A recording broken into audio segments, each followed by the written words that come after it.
What if being a hero was just your after-school job? That's the wild setup behind Penn Zero. Give the babies what every little rascal wants. Part-Time Hero, a fast-paced, dimension-hopping animated series from Disney XD. Penn Zero is just a regular kid until he suddenly inherits his parents' job of saving worlds. Now, with the help of his friends Boone and Sashi, he zaps into different universes to play the hero, stop the villain, and save the day. All before dinner. Seriously, I mean, you look like an animal. Each episode throws Penn into a brand new world, from pirate ships to alien planets, where he battles Rippen, a part-time villain, and his hilarious sidekick Larry, who also happens to be Penn's school principal. The animation is vibrant, the stories are packed with creativity, and the humor works for both kids and adults. It's a rare show where every character, even the villains, gets a chance to grow and shine. With that said, let's get right into it. Penn Zero, as a knight, is on a quest with Boone the Wizard and Sashi the Fairy to find a sword and a stone. Instead, he finds odd items like a spatula and flowers, which are burned by Rippen's dragon. Rippen grabs the real sword from a couch and flies to his castle. Penn rides a magic catapult, dodges flaming arrows, and launches Sashi toward the castle. She falls short, but cleverly causes Rippen to fall into the moat. Penn surfs through water on his shield, avoids lava, and places the sword back in its stand, restoring the castle's true form. Back home, Penn wakes thinking it's snowing but sees Sashi fighting a decoration. He calls his parents, who are busy fighting flying sharks, and leaves a heartfelt Christmas message. Later, Penn sees Aunt Rose and Uncle Chuck's weird Egg-O-Rama. Boone likes it. The chinchilla doesn't, and they all have a silly egg ball fight. To cheer up Penn, who misses his parents on Christmas, Boone gives him skateboard sleds, and Sashi removes anything that might remind him of their absence. They see Rippen and Larry entering a building, and Penn asks Phyllis to fix his moo-hoo, but she can't. Hoping for a distraction, Penn begins a mission at the North Pole, becoming Santa Claus while Boone is a reindeer and Sashi an elf. After some fun mishaps, they discover that Christmas is in danger. Inside Santa's workshop, they find toys destroyed and meet a talking snowman's head, who says rogue gingerbread men caused it. The team spies on the gingerbread army, led by Rippen and Larry, and see them preparing to ruin Christmas. Armed with festive weapons, the team sneaks into the factory. However, the snowman betrays them, trapping them in a cage. He reveals that he's working with Rippen and declares that Christmas is cancelled. Penn is sad in the cage, but Boone and Sashi sing to cheer him up, promising they'll escape. Magical objects try to help but fail. Rippen celebrates with a feast, thinking he's won. Penn recalls that Santa can slide down chimneys and tries to escape through wrapping paper, but Boone suggests he must go full Santa by delivering a gift. Maybe it only works if you go full Santa. With a sack of presents, Penn squeezes out. The team crashes the party. Boone eats gingerbread soldiers, and Penn leads nutcrackers to save the elves. Larry tries to stop Penn with a frosting blaster, but can't shoot because he ate his fingers. After freeing the elves, Penn faces the evil snowman and turns him into a snow snail. Rippen jumps onto the sleigh, fighting Penn. When the moo-hoo rings, Penn chooses to save Christmas and lets it fall, defeating Rippen. Back home, Penn wakes to find a gift, his fixed moo-hoo, with a Christmas call from his parents. Merry Christmas, sweetheart! Penn, Sashi, and Boone enter the Odyssey, laugh after bumping into each other, and are complimented by Phyllis, though she was talking to her frog and scorpion, who are then eaten by a spider. The mission portal opens, revealing Oceanaquariopolis, a fish-person city. Boone, afraid of water, is nervous as they're zapped in. Two fish citizens worry about their missing prince, who is secretly escaping. Penn takes over the prince's body and meets Sashi, now a seahorse soldier. Their mission: unlock the trident to protect the city from Rippen's octopus army. The citizens panic and one accuses Penn of fleeing. Penn denies it, awkwardly calling him a sea maiden, but both fish reveal their men. Only the wise one can unlock the trident. Penn's clam phone rings. It's Boone, relaxing on a beach. Boone refuses to help, fakes phone trouble, and tosses it, only for the phone to hit Penn. Penn spots Boone and tells Sashi to guard the trident. Penn gets stuck in a jellyfish as he reaches the surface. Meanwhile, Sashi tries to rally the fish people by asking who's hungry for calamari, but one says his father-in-law is calamari. Sashi explains it's just a saying, but they've never heard of it. Boone builds a coconut boat and shows off a sand sculpture of himself. Penn asks if that's his important Wiseman work. Boone jokes about eating bananas, but Penn reminds him their mission matters more. Sashi calls for help, saying the fish army is useless against Rippen's octopus army. Rippen is distracted by Larry, a giant squid who rambles nonsense. Penn drags Boone toward the ocean, but Boone runs in fear. Boone admits he's scared of water and never took baths, only used baby wipes. Penn laughs and promises to help him overcome his fear. A montage shows silly failed attempts like splashes, sprays, and geysers to help Boone face water. As Sashi fights the octopus army, Rippen laughs, thinking he's about to win. He's interrupted by Larry, who messes up a tentacle high five. Penn covers Boone with a jellyfish so he stays dry, while Sashi, surrounded by enemies, sees her friends heading toward the trident and follows. Rippen and Larry get tangled. Larry accidentally cuts the seaweed, pulling Boone, and Boone floats away with the jellyfish. Penn urges Boone to swim to the trident, but Boone refuses. Penn says he believes in him, but Boone still won't move. Angry, Boone rips the jellyfish with his chila, lands in water, and realizes he can swim. Boone unlocks the trident. Penn and Sashi escape, and Boone uses the trident's power to create a whirlpool, sending the octopus army flying. Back on the throne, Penn receives a flower collar and thanks the giver with "good man," but is corrected, "I'm a lady." I am a lady.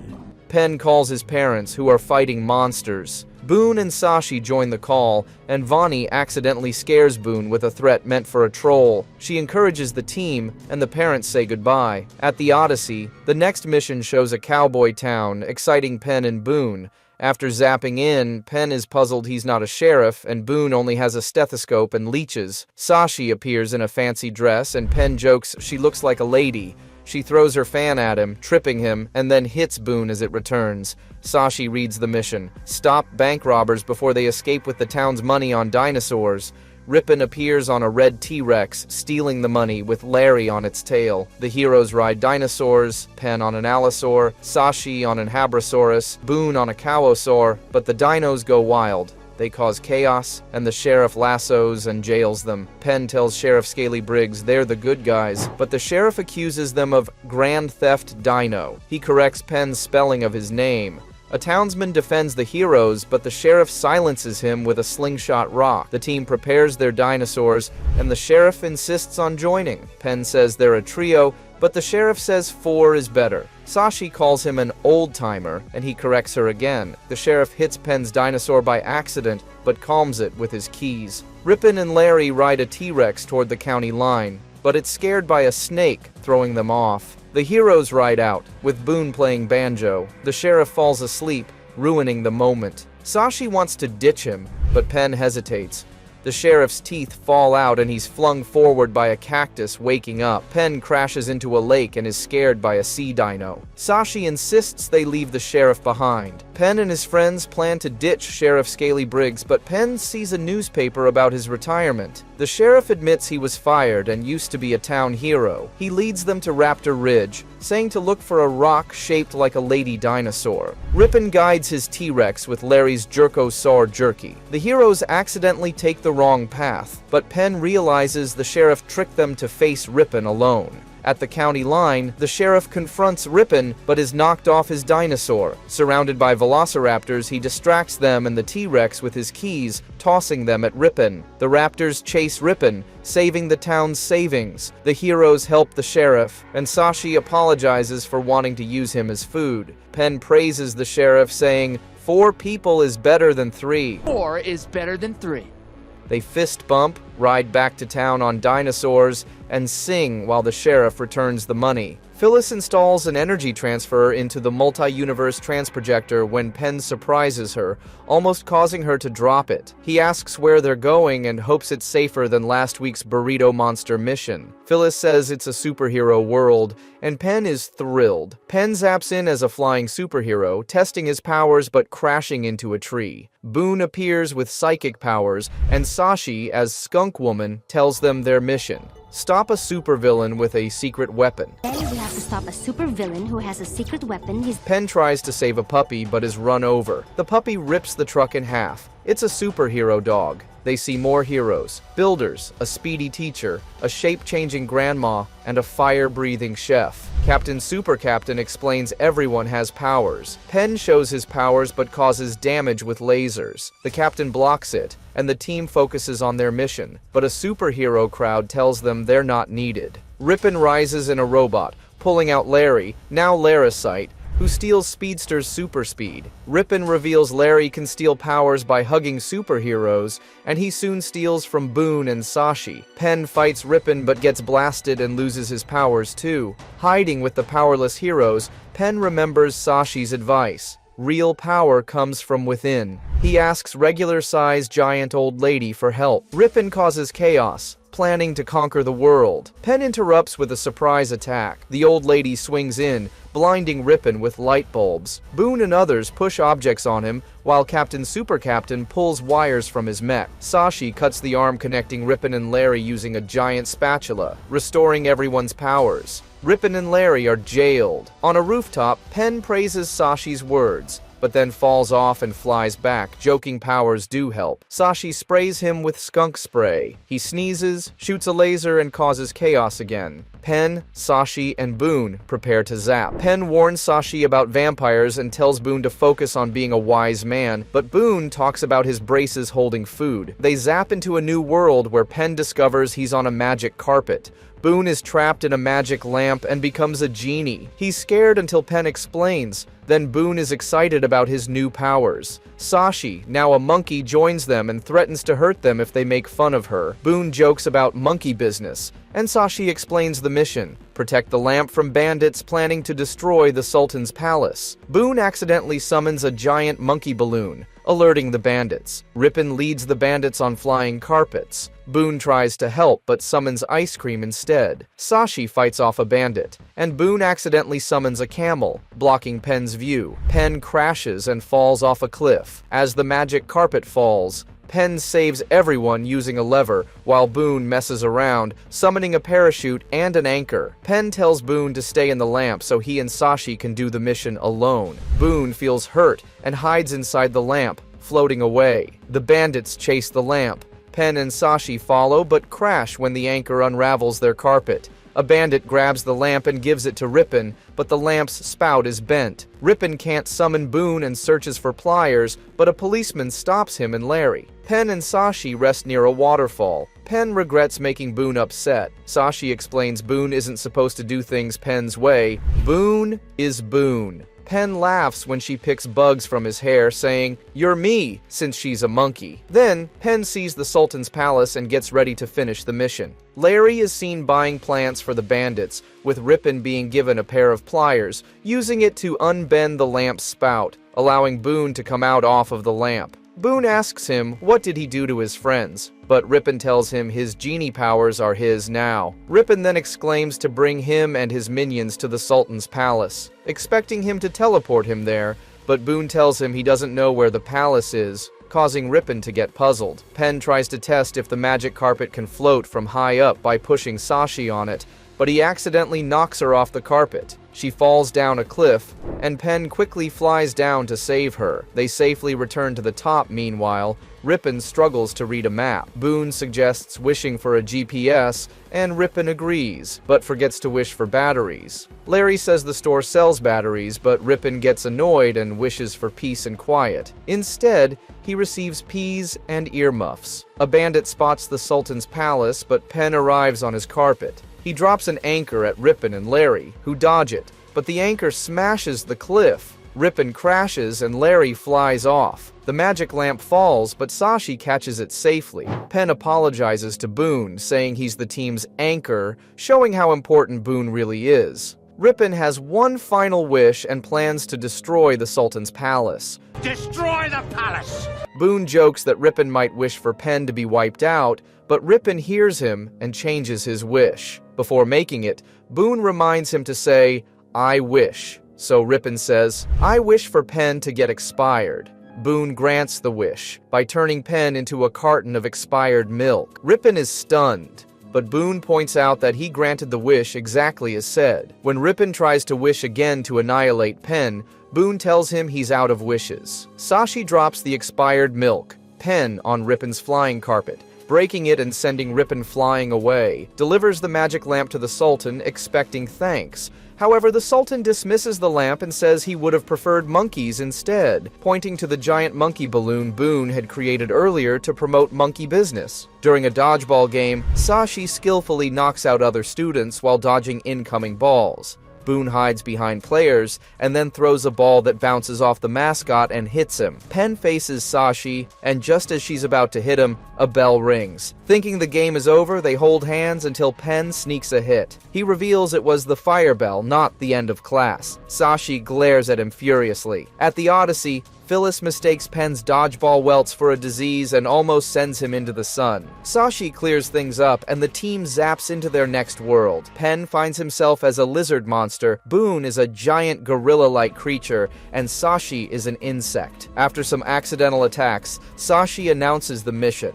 They must convince the human president that they are not dangerous monsters, even though they now appear as giant beasts. On their monster island, Penn and his friends see peaceful monsters enjoying themselves. A baby monster cries and accidentally shoots lasers at Boone. Penn assumes the human president will also stay calm, until a boat fires missiles at them. Penn and Sashi stop some missiles, and Boone gets hit in the horn, but it only knocks off some rocks. Boone then plays funny sounds with his horn. Rippen on the boat lies to the president, claiming the monsters are dangerous so he can use the Monster Buster bomb. As Penn and his friends approach the city, people panic and flee. Rippen points this out to the president to support his lie. Penn accidentally steps on City Hall and offers to do chores to rebuild it. However, while speaking, he accidentally breathes fire and blows up a TNT museum and nearby buildings, making things worse and causing even more fear. Penn struggles to control his fire breath, accidentally blowing up buildings as city residents flee. Trying to talk calmly to Boone, Penn whispers, but Boone misunderstands help as melt. Frustrated, Penn breathes fire again, damaging the city's bridge, and quickly thinks of a better plan. Rippen and Larry try convincing the president to launch a powerful weapon against the monsters. The president, still unsure, mentions that the city's roller rink of togetherness is safe, only for Boone to crush it. Larry suggests Boone meant melt hearts, or melt calories, while the president daydreams about Larry heroically carrying her. Suddenly, stomping sounds distract them. They look out the window and see the monster heroes doing a charade. Rippen claims it's a war sign, but Larry and the president think it's just charades, further confusing the situation. The president uses a megaphone to talk to the monster heroes and, through charades, realizes they want peace. Penn and Boone hold hands to celebrate, but Penn accidentally steps on a violin factory, causing chaos. Rippen pressures the president for the launch code, which turns out to be simply 3. He activates a turret that fires missiles at the monsters. Boone, scared, tells Penn to tell his best friend he loves him, then reveals Penn is his best friend. The missiles approach, but Sashi plays dodgeball with them, followed by Boone and Penn successfully knocking most out. However, one missile lands in a volcano, which Boone doesn't realize is dangerous. The volcano erupts, lava flows, and the president blames Rippen, who flees. As lava nears the city, Penn comes up with a plan. They lift the entire city and carry it to Monster Island. The president thanks the monsters for saving the city, even though utilities are destroyed. At Middleburg Central High, Penn is painting in art class when Rippen grades his work an F-. Larry brings evaluation forms, revealing that the best teacher wins a car parking spot. Rippen is excited, remembering how he's been soaked by sprinklers while walking to school. At the Odyssey, Penn, eager to beat Rippen in evaluations, smiles before getting zapped into the next mission. Penn and his friends zap into a cereal farm world where Penn becomes Choco Chuck, his favorite cereal mascot. Sashi becomes Agent Flamingo of Flaming O's, and Boone is Buell Beaver of Kale Flakes. Sashi explains their mission: stop the milkman from making all cereal soggy. Distracted by eating crops, the heroes spot the milkman, who's not Rippen but a villain made entirely of milk. When Sashi attacks, her cereal rings go through him. The milkman warns them with a riddle. He plans to destroy all cereal at 6:00 - 3, meaning 3 o'clock. After Penn solves the milkman's riddle, the villain leaves. The heroes meet Crispity Cockatoo, whose cereal crops went soggy. He reveals the milkman escaped from Marshmallow Dream's maximum security prison and that Wrong Way Wally knows his plan. At the prison, they find Wally is actually Rippen. Larry, now Otis the Opossum, is also there, and Boone recalls a commercial where Otis tried buying a cereal factory but got jailed. Penn confronts Rippen about the milkman's soggy plan. Rippen refuses to help, so Penn offers to give him a glowing teacher evaluation. Shocked, Rippen agrees and explains that to understand villains, one must know what drives them. Revealing his own motivation was rivalry with his sister, Vlurgin. Penn urges him to focus, and Rippen is about to reveal the milkman's plan when the clock strikes 3 o'clock. Signaling that the milkman's attack on all cereal crops has begun. Rippen reveals his story about his sister was a distraction and that the milkman plans to flood Crispy Valley using the milk dam. He laughs, thinking it's too late, but Penn reveals it's only 2 o'clock. Their song distracted Rippen while Sashi changed the clock. The heroes rush to the dam.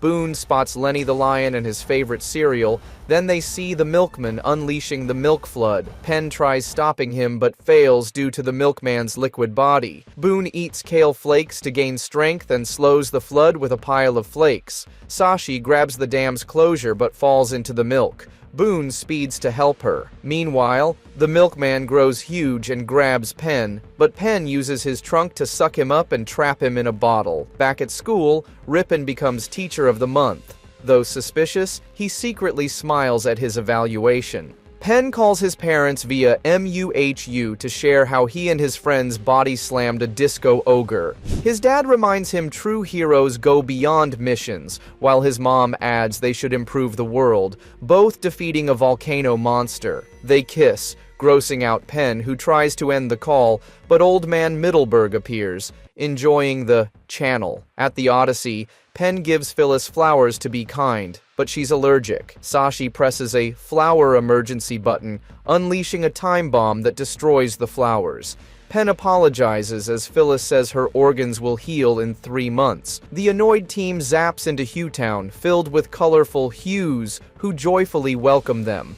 Sashi reveals their mission: stop Grayson Drabsquatch from throwing rainbow rocks into Rainbow Mountain Volcano. Boone gets absorbed by a tree and slides into a trippy, colorful realm before returning. Penn learns Hughes disliked Drabs for being monochromatic and unattractive. Rippen, as Grayson Drabsquatch, watches the rainbow rocks through a telescope, but smashes it when Larry interrupts his rhyme attempt. Larry rides off on a fox, leaving Rippen to activate the rock marker, launching a missile that scatters the rainbow rocks across the land. The Hues panic, explaining to Penn that the rainbow rocks hold the world's colors. They take the heroes to the zippy zap line to chase the scattered rocks. During the zipline ride, Penn spots the green rock below, prompting the yellow Hue to cut the line, sending the heroes crashing down. As Penn rushes for the rock, Rippen and the Drabs arrive. The Drabs get distracted by snacky time, and so do Penn's friends. Penn tries to take the rock, but Rippen secures it, draining the green from the forest. Penn warns the Hues they'll lose all color if they don't act, but they celebrate anyway,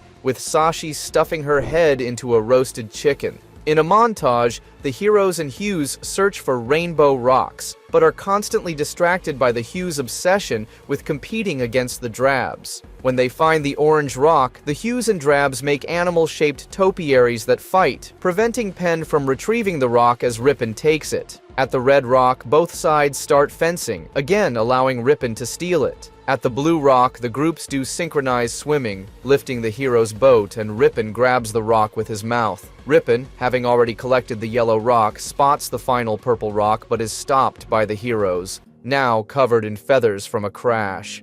Despite their efforts, a Hue throws the purple rock into Rippen's rock marker. Rippen, frustrated with both groups, leaves the Drabs behind and escapes to the volcano, destroying a bridge. Sashi agrees with Rippen, suggesting they abandon the Hues, who only care about competing. Penn tells Sashi she made a harsh but valid point, You make a valid but unnecessarily harsh point. then addresses the hues and drabs, saying without color they're indistinguishable and should stop fighting. Realizing their similarities, they agree to be friends and work together to recover the rainbow rocks. Meanwhile, at the volcano, Rippen is about to throw the rocks into the lava, but the heroes and united hues and drabs stop him. Surrounded, Rippen drops the box into the volcano. Penn leaps after it, catching the box just before falling into the lava, but a chain of hues and drabs pulls him to safety. Opening the box, they discover the rainbow rocks are actually eggs. Colorful birds hatch and fly across the world, restoring color. Later, Rippen finds Larry crying because his fox left after chasing a rabbit. Rippen tells Larry to return to Middleburg but refuses to let him bring the fox, causing Larry to cry again. At Middleburg Central High, the school bell rings and the heroes race to the Odyssey. Penn tries scooters, but Sashi sabotages both using a wrench. Boone rides a hand truck, knocking Sashi back, who uses her grappling hook to catch up. Penn sneaks into Rippen and Larry's car, but quickly escapes after complimenting Larry's dance moves. Boone crashes through a fence, launching himself, while Sashi swings ahead but crashes into a streetlight. Penn arrives first at the Odyssey, but crashes into the closed door, with Boone and Sashi piling on. Boone steals a cupcake from Penn's backpack, giving him a can of stinky fish in return. Phyllis takes the cupcake, announcing the power is out, so no mission. Rippen and Larry also learn their mission is cancelled. Larry invites everyone to his manor for snacks, but they refuse, until Penn sees Larry sad and convinces his friends to join him out of sympathy. Penn and his friends visit Larry Manor, a mansion with a safari park. Boone is amazed, and Larry reveals he won the lottery 32 times by buying winning tickets. Inside, Penn notices a gift shop with Larry-themed items. Larry's pet teacup elephant, Tony, pounces on Penn. Rippen says he'd rather drown in vinegar than meet Tony, which Larry interprets as affection. Butler Fredericks announces snacks, but Matthews, another butler, corrects him, revealing Fredericks is her butler. Is my butler. The group then rides a fast roller coaster. Meanwhile, Phyllis and Phil play a board game at the Odyssey until power returns. They call the heroes and villains, but no one answers, so they zap into a mission themselves, battling in space. Back at Larry Manor, Larry tells bad jokes. Rippen tells his own joke, which flops. Suddenly, Tony goes missing. Larry promises a $25 gift card to whoever finds him, prompting Rippen and Penn to compete. In space, Phyllis and Phil battle near a split asteroid. Phyllis crumbles a stalactite above Phil, nearly crushing him. Meanwhile, at Larry Manor, Penn urges Boone and Sashi to find Tony before Rippen, insisting it's about bragging rights. Fate of our bragging rights does! They enter a room filled with bats and snakes, quickly escaping. Sashi and Boone quit the search to enjoy the arcade, leaving Penn to search alone. Rippen and Larry explore the manor and arrive at Tony's first peanut site, next to the peanut plant given by Old Man Middleburg. Larry, emotional, hugs Rippen. Meanwhile, Penn meets Fredericks, who claims Matthews is behind Tony's disappearance. As they search, Rippen traps them in a carnivorous plant. Rippen then finds Tony inside a closet in the butler's room. Matthews denies placing Tony there, but Larry accuses her, setting up a mystery about who really hid Tony as the search drama unfolds. Inside the carnivorous plant, Fredericks admits he hid Tony out of jealousy toward Matthews's promotion. Penn uses Boone's can of stinky fish to discuss the plant and escape. Matthews, tied by Sashi, is cleared when Penn and Fredericks reveal the truth. However, Tony escapes into the snake and bat room. Penn and Rippen chase him, with Rippen catching Tony first but dropping him due to bats. Penn rescues Tony but recalls Rippen's feelings of always losing, so he lets the bats hit him and gives Tony to Rippen, letting him win. Meanwhile, in space, Phyllis ties Phil to a rocket and zaps back with him. At Larry's gift shop, Rippen celebrates his win, while Penn realizes winning isn't everything. Fredericks apologizes, and Matthews rewards him with a new room. Fredericks joyfully hugs her. Finally, Larry wins another lottery ticket, adding to the chaos of his wild luck. Hey, I I won again! After completing a mission, Penn and his friends argue about whether the potato monster's secreted slime or snout, irritating Phyllis, who kicks them out of the Odyssey. Realizing he forgot his backpack, Penn sneaks back inside and overhears Phyllis talking to his parents in a locked room. Curious, he crawls through a vent, but falls through it when a rat knocks him down with a screwdriver. Penn crashes into the room, startling Phyllis and his parents. Karen growls at him until Phyllis tells her to back off. When Penn demands answers, Brock nervously lies about a surprise food recipe. Vonnie, unable to keep lying, urges Phyllis to tell the truth. Phyllis reveals she's been trying to locate the most dangerous world imaginable, where Penn's parents are trapped. Penn begs to go there, but Phyllis warns him it's too dangerous. Penn pretends to be patient, secretly crossing his fingers, hinting he'll act on his own. At night, Penn's Aunt Rose and Uncle Chuck sing him a creepy lullaby about spraying his bed with poison, leaving Penn unsure if they actually did. After they leave, Penn contacts Sashi, calling her Hot Potato via walkie-talkie. She's startled by Boone in a horse mask, but regains focus and calls Penn Cotton Candy. Outside, Penn tries to sneak away, but the chinchilla security bot catches him until Sashi knocks it out with a tranquilizer dart. The trio reaches the Odyssey but finds it locked. Sashi tries dynamite, but Boone simply uses a key, saying Phyllis trusts him. Inside, Penn wants to zap into the most dangerous world imaginable to rescue his parents, asking Sashi and Boone to stay behind in case something goes wrong. Struggling with the controls, Penn randomly presses buttons before finally activating the correct portal. Despite Sashi's concerns, Penn insists on going, and she reluctantly zaps him into the dangerous world. Penn zaps into what he thinks is the most dangerous world imaginable, but stays human and finds two silhouettes he believes are his parents. They turn out to be teddy bear statues, and a silhouette reveals his parents aren't there. Furious, Penn breaks the statues and grabs the silhouette, discovering it's a cuteling, the mayor, who calls him a big meanie giant. A big meanie giant? And orders an attack. Cuteling soldiers fire cotton balls and kittens trip Penn, causing him to crush a house. A birthday candle's flame spreads, setting much of the cuteling town on fire. At the Odyssey, Boone and Sashi realize they zapped Penn to the least dangerous world imaginable and accidentally trigger a self-destruct countdown while trying to fix it. Meanwhile, the cutelings punish Penn by pouring ice cream on him and unleashing tiny animals. Phyllis zaps Penn back, fires him, and sends only Boone and Sashi on the next mission, refusing to let Penn help further. At Rippen's apartment, Phil calls to inform him Penn's been fired, giving Rippen a chance to win a mission. Excited, Rippen tells his stuffed poodle Freddy, only to be interrupted by Larry, who enters by smashing the window with a brick. In the least dangerous world imaginable, the cutelings town is in chaos due to Penn's earlier destruction. Sashi and Boone zap in as cutelings to stop the town's collapse, caused by the cutelings' constant screaming. Rippen and Larry also zap in, taking over as the cuteling mayor and general, tasked with convincing the cutelings to abandon the planet. Meanwhile, a dejected Penn sits outside the Odyssey, contacted by his parents via MUHU. They encourage him, sharing how heroes make mistakes but always fix them. Vonnie says they've never failed a mission and asks if Penn wants to be known as Penn 1, which he declines. Motivated, Penn prepares to do whatever it takes to help. In the least dangerous world imaginable, Rippen convinces the cutelings to abandon their collapsing planet by disguising a spaceship as City Hall and claiming their new home, Plupeter, is full of puppies and smiling moons. Boone and Sashi try to inspire the cutelings to save their planet, but Rippen lures them away with promises of lollipops and balloons. As the planet's crust breaks and Boone nearly falls into magma, meanwhile, at Fish Stick on a Stick, Penn asks Phil to hire him as a part-time villain. Phil questions his evil credentials,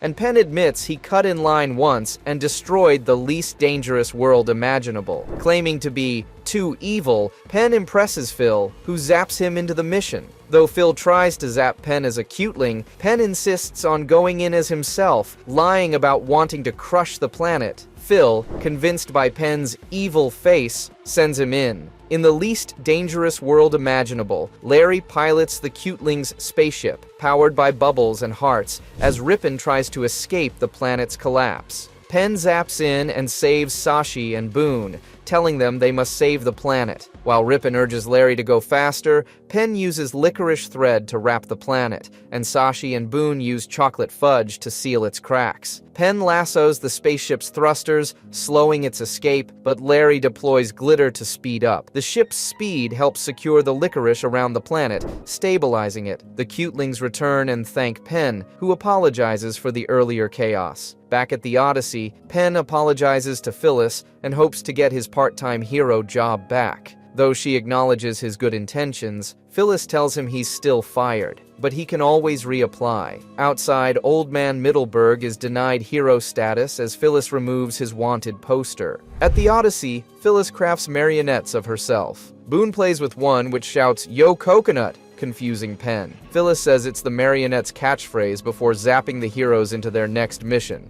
The trio becomes anthropomorphic dragons at Wingfire Academy, a military school for dragons. Sashi explains the mission.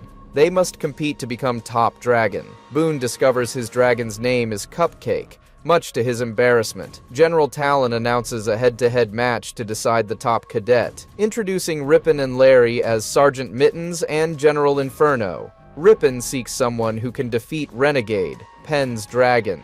Blaze, a flashy and admired cadet, arrives and impresses everyone, especially Sashi, who swoons. Blaze mocks Penn, giving him a signed picture of himself. Rippen announces a final training session for the competition. Blaze doubts Penn's ability, but Penn insists he can handle it like he handles things with a handle, ready to prove himself. In a training montage, Penn and Blaze compete in fire-breathing trials. Penn hits targets with fireballs, but Blaze impresses everyone by creating a fiery image of himself that scorches all targets at once, leaving Penn stunned. Back at base, Penn challenges Blaze to settle things in the finals, but Blaze smugly brushes it off. Boone advises Penn to focus on the mission instead of trying to outshine Blaze.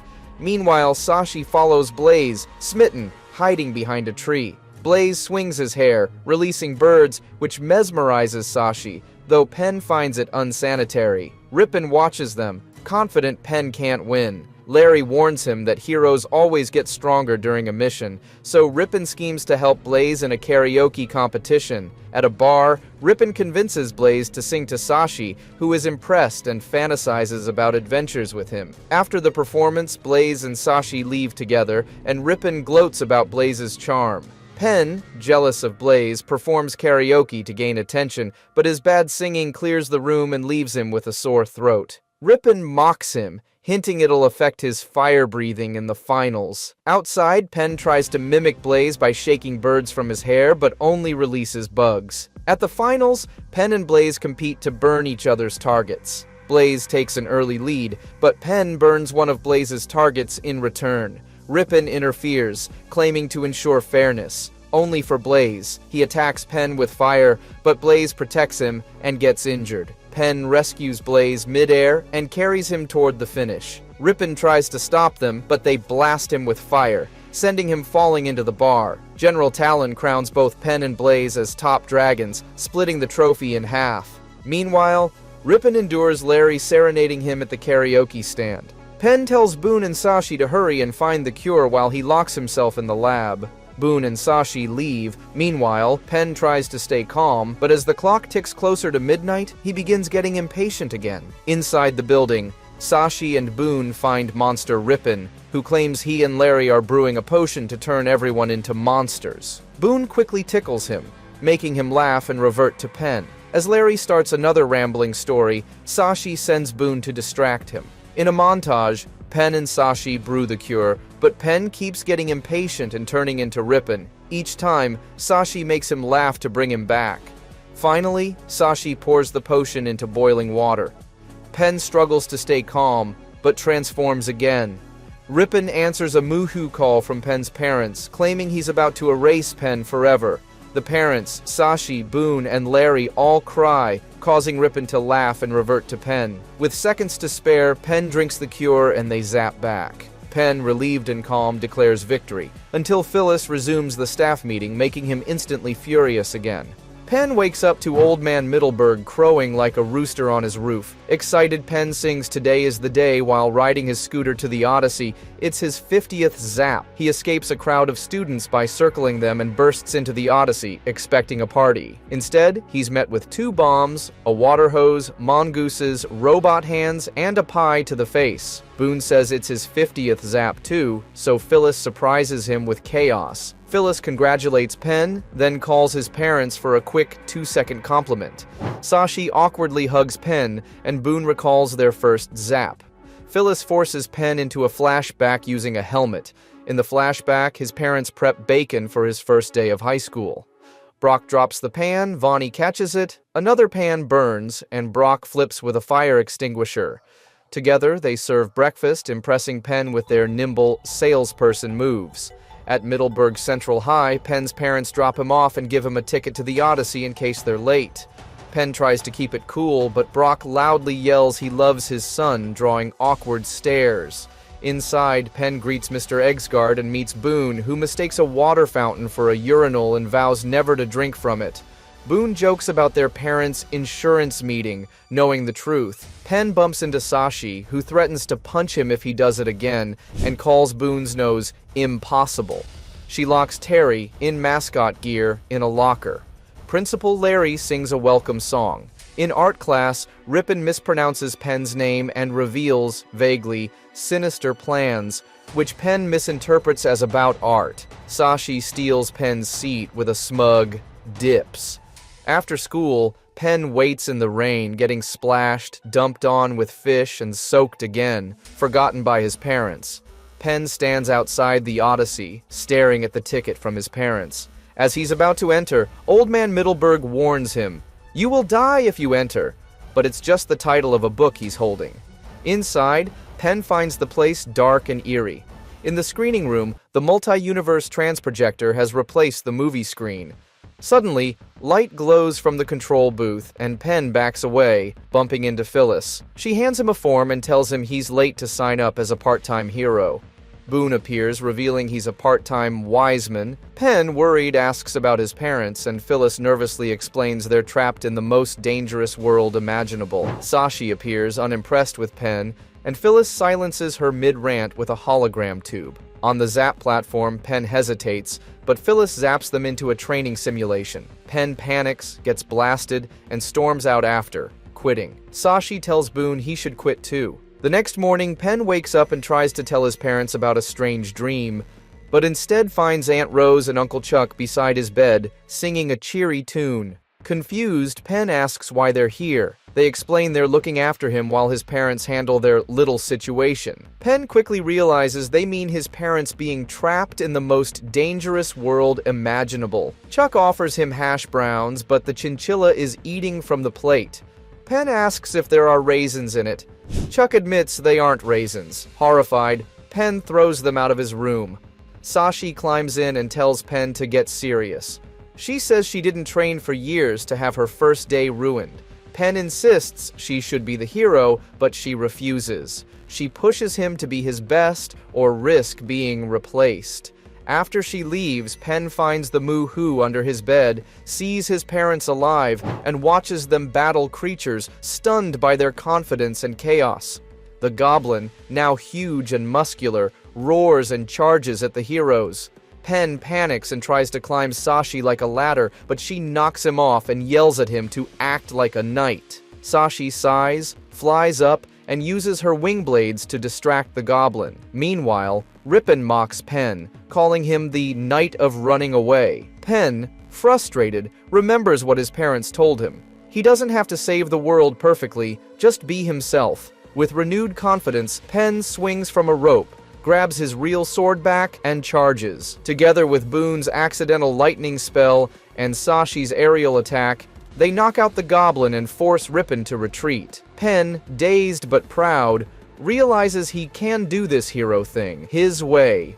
At the Odyssey, Penn snaps out of the flashback just as Phyllis removes the helmet, and he's standing there in his heroic sweater and plastic chainmail. His parents appear on the MUHU screen, excitedly commenting on the outfit. Brock proudly says, "That chainmail really brings out your inner hero," while Vonnie adds, "Even if it is from your Night of the Living Dorks Halloween costume." Penn groans in embarrassment, muttering that it's not supposed to be part of the look. His parents continue chatting about how the chainmail was a bargain and came with glow-in-the-dark socks. Mortified, Penn quickly asks Phyllis to zap them in before they bring out more costume details. Phyllis obliges, zapping Penn, Sashi, and Boone out, just as Boone starts asking if he can get a matching chainmail hoodie. Penn, flustered but smiling, readies for his next mission, fully embracing his role, not as a perfect hero, but as his kind of hero. At Middleburg Central High, Boone shows Penn and Sashi that his locker turned into a freezer after he traded Phyllis a piece of her mom's meatloaf. Suddenly, they hear Mr. Eggsguard screaming. They rush to the cafeteria and find Sheriff Scaly Briggs firing cacti at him for not wearing a hat. Recognizing the sheriff, they escort him out, and he tosses his spare hat at Eggsguard. On the street, Penn says they've met the sheriff before in Big Butte, mispronouncing it again. Sashi corrects him, but the sheriff says Big Butt is correct, named after Harkoff McPitt. He explains he was doing a juggling act when he got zapped into the Odyssey and chased a kid with a dinosaur backpack, ending up at the school. At the Odyssey, they find Captain, Super Captain, and Nug, causing chaos. Phyllis shows them old-timey security footage. Rippen and Phil broke in and smacked the trans-projector with fish. Their damage caused vortexes in every visited world. Phyllis gives Penn vortex tops to close them, and gives Sashi a wrist trans-projector. They all zap into Oceanaquariopolis, where only Penn, Sashi, and Boone turn into merfolk. The rest, Captain, Super Captain, Nug, and Sheriff Scaly Briggs, stay in their normal forms and can't breathe underwater. To help, the heroes place jellyfish helmets on them. Nug eats hers, so Boone gives her another and warns, "No third jellyfish." At the throne room, two Oceanaquariopolitans mention the vortex nearby. Penn thanks them, calling them a lucky guy, but they ask which one he meant. Penn fumbles his answer, and they swim away, annoyed. As Penn prepares a vortex top, Rippen and Larry appear. Captain Super Captain tells them to scram, but Rippen admits the vortexes were his fault and he wants to help. Penn doesn't trust him and blasts him into a rock pile with his trident. Rippen, pinned, says he'll zap to each world just in case. Penn blasts him again and tosses the vortex top, closing the vortex. They zap to Chuckle City. Rippen offers donuts, but Captain Super Captain blasts them with a giant whoopee cushion. Sheriff Scaly Briggs eats one, and the rest are gobbled by Captain Super Captain. Next, they zap to the Porcelain God Temple. Rippen warns of traps, then gets shot by darts. At the mansion, Sashi reminds Penn not to eat poison sandwiches. He eats one anyway, gets enraged, and turns into Monster Rippen. In the mansion world, Rippen closes the vortex but refuses to return the vortex tops. Sashi makes him laugh evilly, turning him back into Penn. Though Captain Super Captain finds Rippen decent, Penn warns he can't be trusted. He can never be trusted. They zap to the Arabian desert where Captain Super Captain sneezes, knocking everyone off their magic carpet. He catches most, but Sashi falls. Rippen catches her, and Penn closes the vortex. In the rock and roll world, Penn drops the vortex tops after being hit by Rippen's rhino. Rippen retrieves them, and Nug reveals she prefers other worlds over her own. At the vortex, Penn offers Nug the chance to close it, but she jumps in. Penn dives after her, and the group pulls them out with a vine. Nug says Rippen told her the vortex could take her anywhere. Rippen, claiming he's a villain, cuts the vine and lets Penn and Nug fall into the nothingness before closing the vortex. At the Odyssey, Sashi furiously shakes Phyllis for a way to save Penn and Nug from the nothingness, but Phyllis says they're trapped forever. In the void, Penn's Moohoo rings. He calls his parents and tells them he's stuck and feels like a failure. They encourage him not to lose hope before the call ends, as Moohoo dies. Back at the Odyssey, Boone suggests re-breaking the trans-projector to reopen the vortex and rescue Penn. The gang, including Old Man Middleburg, smash the control panel with fish, reopening vortexes. In the desert world, Rippen tries to close a vortex, but it merges into a massive one, too big to seal. Meanwhile, Sashi, Boone, and Sheriff Scaly Briggs tied with a rope, find Penn and Nug in the nothingness. They're pulled out by Blaze and Captain Super Captain. Nug tries to return to the vortex, but Shirley B. Awesome stops her.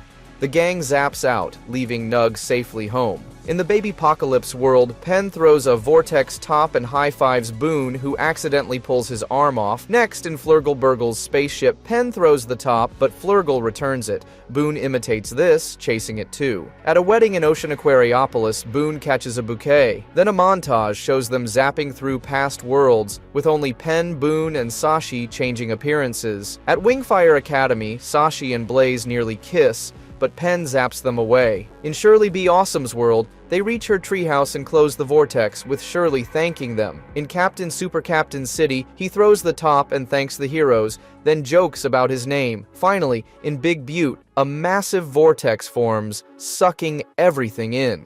Amber Briggs rescues the gang with her Pteranodon. Rippen reveals 2 vortexes merged into one giant one. Penn says they'll need 2 vortex tops and tells Rippen they must launch into the vortex together to stop it. In Big Butte, Sheriff Scaly Briggs warns the heroes of a rock shaped like a lady dinosaur rolling toward them. Amber's Pteranodon pulls the gang away just in time as the rock is sucked into the vortex. Rippen, afraid, clings to a cactus he named Jennifer, refusing to help. Penn calls him a coward and has Sashi grab Rippen's vortex top. She tosses it to Penn, but he misses, forcing him to leap for it. Remembering his dad's advice about hope, Penn catches the top and activates both just before being sucked in, closing the vortex. Sashi and Boone hug him as Penn admits he only hoped it would work. Rippen tries to celebrate but is scolded. Larry gives him a candy, waking a T-Rex that eats them both. Back home, Phyllis sees the glowing crystal pen brought from the nothingness. She reveals it's a key to finding his parents, exciting the heroes as Boone's ringtone plays and Sashi hits him. In a comic narrated by Phyllis, Penn's parents battle creatures in the most dangerous world imaginable. Phyllis fails to close the portal from her side, so Vonnie and Brock sacrifice themselves, sealing it from within and tossing a device that shuts it, but trapping them. Shards from the dangerous world scatter across the multiverse, and Penn unknowingly found one in the nothingness. Back at the Odyssey, Phyllis uses the shard to activate a control panel. Penn, impatient, asks if it's working, but Phyllis explains she needs 2 more shards to triangulate the dangerous world's location. As Phyllis adjusts Penn's moo-hoo to detect shards, she zaps the team into a new mission. Penn appears as a pirate, Sashi as a parrot, and Boone as a half-whale-boat. Sashi reveals their mission: retrieve a map from Pirate Woodbeard and secure the treasure. Penn starts talking like a pirate, annoying Sashi. She spots Woodbeard's ship, and they prepare for action. On board Larry, the half-boat, half-shark. Rippen as Pirate Woodbeard asks what sound sharks make, prompting Larry to make silly attempts. Spotting Sashi as a parrot through his telescope, Rippen laughs and shows Larry the treasure map, confident they'll find the treasure first. Suddenly, Boone surfaces in front of them with Penn swinging onto Larry, grabbing the map. Rippen hurls his cutlass at Penn, missing but hitting Boone's tail. Penn then uses the cutlass to vault onto Boone and reveals he also stole Rippen's belt, causing Rippen's wooden underpants to show. But a rival pirate, riding a half-dolphin, half-boat, swings by, stealing both the map and Penn's belt, leaving a note: "Thanks for the map and your belt, a better pirate." Boone gives chase while Rippen and Larry follow. Boone sings as they approach a waterfall. Boone saves the half-dolphin, half-boat, while Sashi leads parrots to distract Larry, causing Rippen and Larry to fall. Penn confronts the rival pirate, who reveals herself as a woman, flustering Penn. Pirate Maria thanks Penn for saving her and introduces herself and her boat as Maria, joking that sharing names is confusing. She gives Penn the treasure map, saying his actions inspired her to be good. Penn feels proud until he sees the map is actually an ad for eyebrow enhancer, which frustrates him, claiming his eyebrows are already great. As the Marias swim away, Pirate Maria checks the real map, but Sashi swoops in, tears off half, and flies away with it. Now, Penn has 1 X and 2 riddles. Maria has 2 X's and 1 riddle. Penn suggests teaming up, though Sashi warns against trusting Maria. Penn insists he can handle it, and Maria agrees to the team up, teasing that he probably can't handle it. Meanwhile, Rippen decides to let Penn and Maria find the treasure first so he can steal it. When Rippen tells Larry to relax, Larry lies down, causing Rippen to fall off the waterfall. Penn and Maria combine their map and read the first riddle. Carefully choose your path before you stride. Let the first of these words serve as your guide. They enter a cavern shaped like a fish's mouth, finding a floor of lettered tiles. Maria confidently steps on a tile, but it breaks and nearly drops her into a pit of fish. Penn saves her. He guesses they must spell out carefully, but when he tries, he falls too. Boone suggests they show him the riddle, and, after a goofy thought about a disco monkey, realizes they must step only on the first letter of each word. Penn crosses safely and finds a seashell in the treasure chest. Annoyed, he tries to toss it, but Maria stops him, saying it might be useful. Meanwhile, Rippen and Larry follow from a distance. At a whirlpool, Larry lies down instead of steering, again dumping Rippen in the water as they argue about hearing. Penn reads the second riddle. Welcome to clue number 2. The puzzles are piling. If you get the picture, Treasure Mountain you'll be climbing. At the top of skull-shaped rocks, Penn and Maria find puzzle pieces. Frustrated by how many there are, Penn throws a tantrum but stops when Maria watches him. He admits his impatience, and Maria reveals she once had a pirate crew who betrayed her over trading cards, making her wary of trusting anyone again. Penn promises not to double-cross her. Maria thinks they're stuck, but Penn spots a tree branch and realizes they must pile the puzzle pieces as hinted. Penn, Sashi, and Maria build a tower, reach the chest, and find a music stand with a note saying, "Get in." They climb in. The branch breaks and they slide down the mountain into a whirlpool. Boone misses catching them, and they get sucked in. In a cave, Maria removes seaweed from Penn, who awkwardly lies about closing his eyes. Maria reads the final riddle. Penn and Maria reach an island marked with an X, but get trapped by a giant clam. Inside, Penn throws a tantrum and discards the objects they found. When the map hits water, hidden musical notes appear. Maria realizes the seashell is an instrument. Penn plays it, pleasing the clam, which ejects them and spits out a treasure chest. As Penn grabs the chest, Maria pulls a sword on him. Penn tries to draw his sword but pulls out a scratching hand, which Maria slices. She says she had to double-cross him before he could do the same, but Penn insists he likes her as a teammate. Rippen then appears, takes the chest, and escapes via geyser. Penn finds part of a key. Meanwhile, Rippen struggles to open the chest, needing the key. Penn, reunited with his team, challenges Rippen. They duel, but Maria replaces Rippen's sword with an opossum. A cat and Sashi help defeat him, and Larry swallows Rippen by mistake. Penn tells Maria he's glad she returned, and Maria says he taught her that being part of a team is worth the risk. She hugs him and confesses she likes him. Penn says he likes her too, only to realize she's tied him up. Maria admits she meant everything, but reminds him she's still a pirate, then sails off on the boat Maria. Penn watches them leave as Sashi unties him and zaps them out. Back at the Odyssey, Penn is still distracted, so Sashi calls him Lover Boy to snap him out of it. Phyllis hands Penn the Moohoo, explaining it will glow green when it detects a crystal shard. As Penn takes it, his pants fall down, frustrating him again. Meanwhile, Maria opens the treasure chest to find gold, and also one of the 3 needed crystals. She curiously picks it up, unaware it's the key to locating the most dangerous world imaginable. At the Odyssey, Phyllis informs the heroes they're returning to Dragon World. Sashi blushes and Penn teases her about seeing Blaze again. Surprisingly, Phyllis also blushes, admitting she loves when Blaze speaks in third person, before zapping them in. Arriving in Dragon World, Boone notices dragons lining up to take photos with a golden statue of Blaze holding the trophy he and Penn once shared, annoying Penn. Suddenly, a giant unicorn-shaped airship approaches.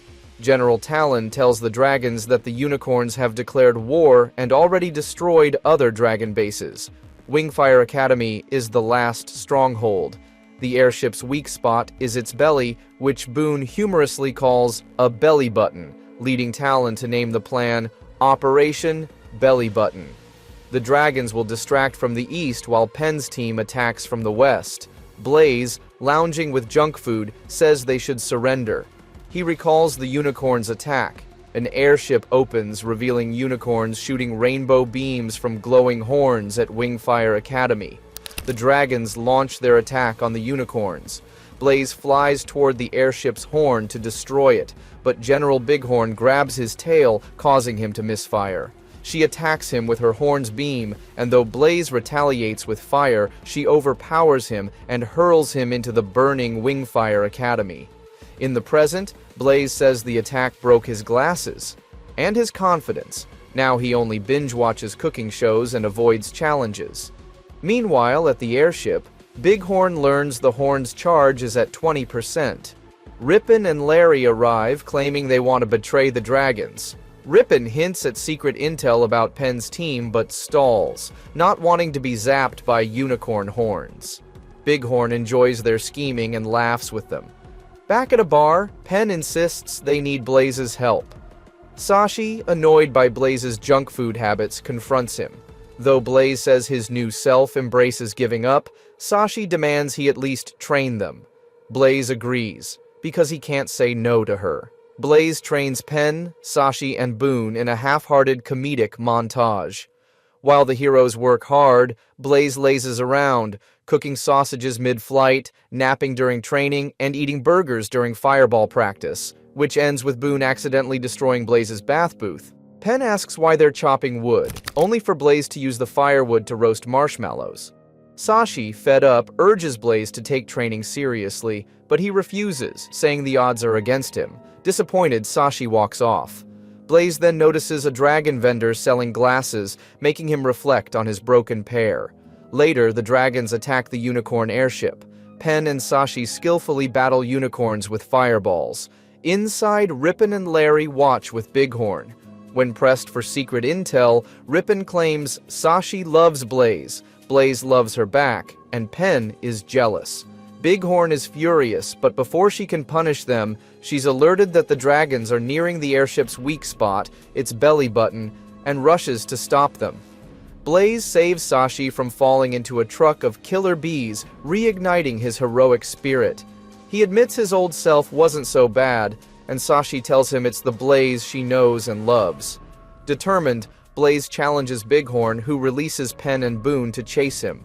Meanwhile, Penn tries to destroy the airship's weak spot, but is stopped by Rippen.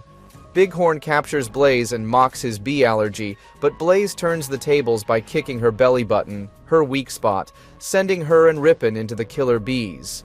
Penn then fires a successful shot at the airship's belly button, destroying it. As dragons celebrate their victory with confetti raining down, Talon awards medals to the heroes and Blaze. Sashi kisses Blaze, but his big belly pops out, leaving her slightly uncomfortable. On the Odyssey, Phyllis projects a hologram from her mouth to brief the heroes. They must return a chip to a spaceship before it's pulled into a black hole. Sashi complains about being sidelined from giving the mission, but Phyllis retorts that botching missions is more her style, then zaps the trio into the next world. Penn zaps in as a mouse and realizes he can only squeak, not speak. He watches Rippen, now a cat, steal the spaceship's transgenerator chip. Boone, who is now the ship's computer, announces that they'll be sucked into a black hole in 9 minutes. Boone also activates disco lights, chasing his dream of becoming a space DJ. Penn wakes Sashi from cryosleep, but she can't move. Meanwhile, Penn recovers the stolen chip after colliding with Rippen and Larry, now a robot, and flees with it. But Rippen gives chase as Boone flashes lights and controls doors to help Penn escape. As the spaceship tumbles toward the black hole, Penn and Rippen roll into the robot repair room and land in a box of springs. Rippen's head gets tangled in springs, making Penn laugh. Angry, Rippen grabs him, but Penn pokes his eyes and escapes, only to be swallowed by Rippen. Inside, Penn hits him repeatedly until he escapes through Rippen's eye. Rippen tries to vacuum Penn out of a wall hole, but Penn redirects the vacuum to suck Rippen in instead. Rippen's body gets stuck inside the vacuum, while Penn escapes into a cabinet maze, using it to trap Rippen. During the chaotic chase, they notice the background repeating but shrug and continue. Penn distracts Rippen with a sandbox, letting him escape again. Meanwhile, Sashi breaks free and crawls to the control panel, accidentally disabling gravity. Everything floats as Bill Nye explains gravity on screen. Penn and Rippen chase the chip in zero gravity, but Larry knocks it away. Rippen rides Larry to pursue it.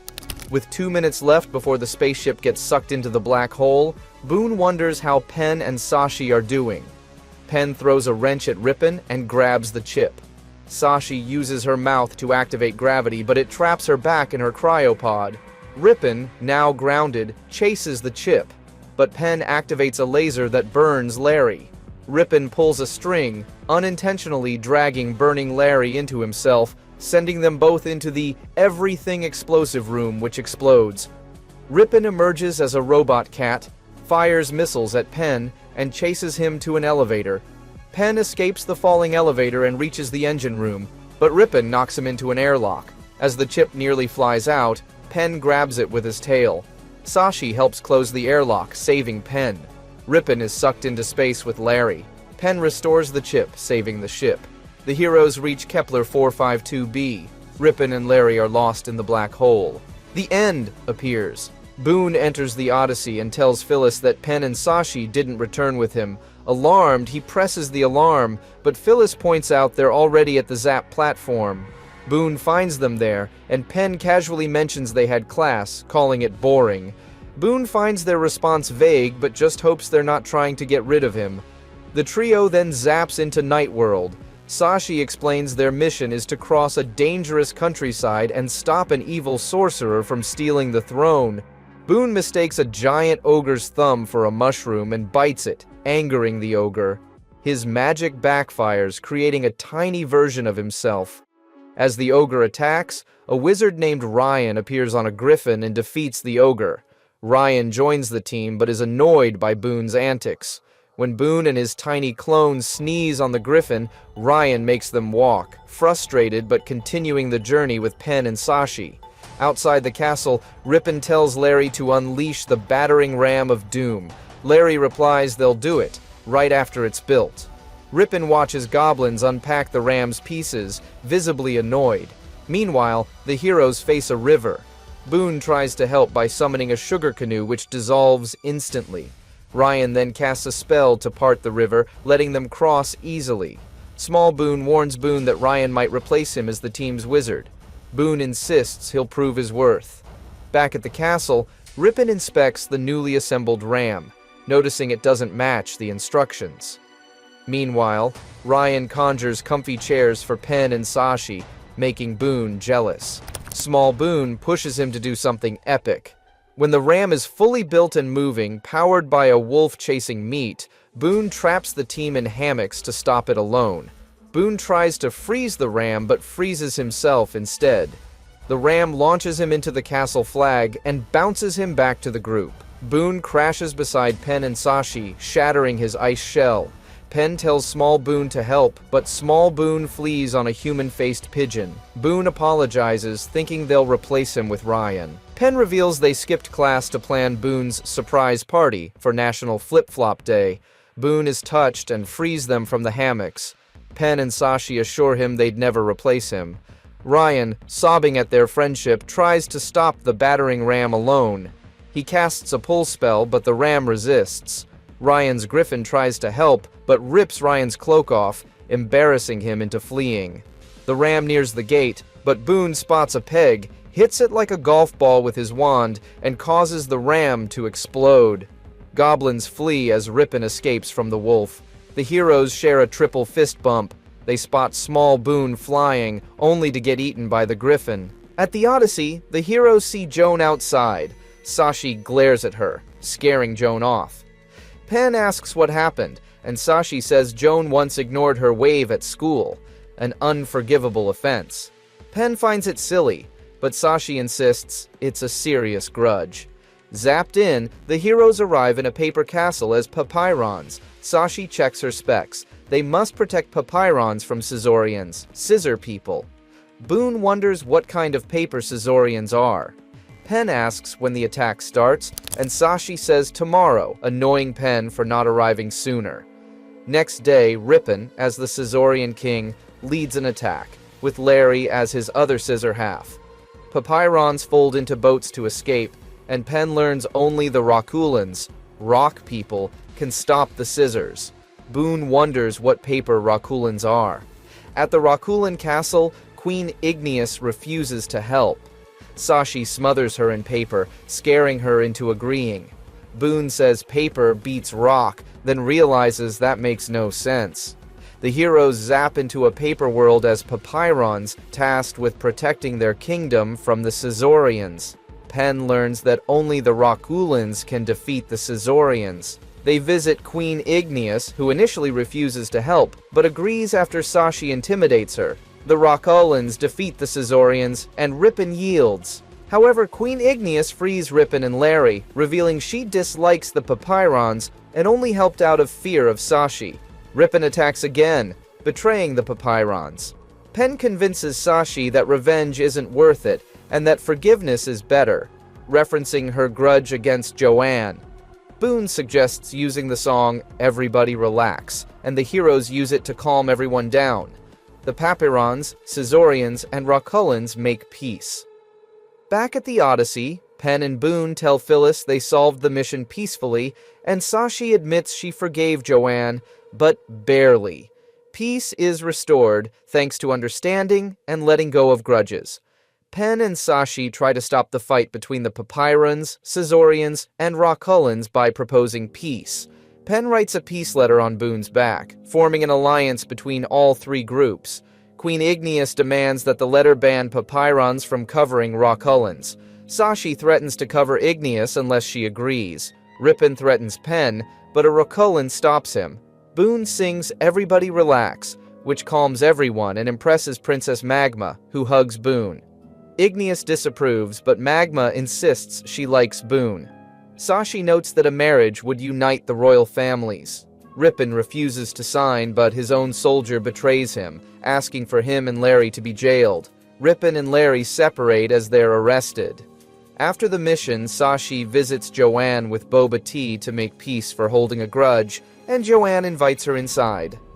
Penn gets a video call from his parents, who worry after seeing his injured face. Penn explains that Uncle Chuck tried teaching him how to shave using a balloon, expired shaving cream, and a trimmer, which popped the balloon and hurt his face.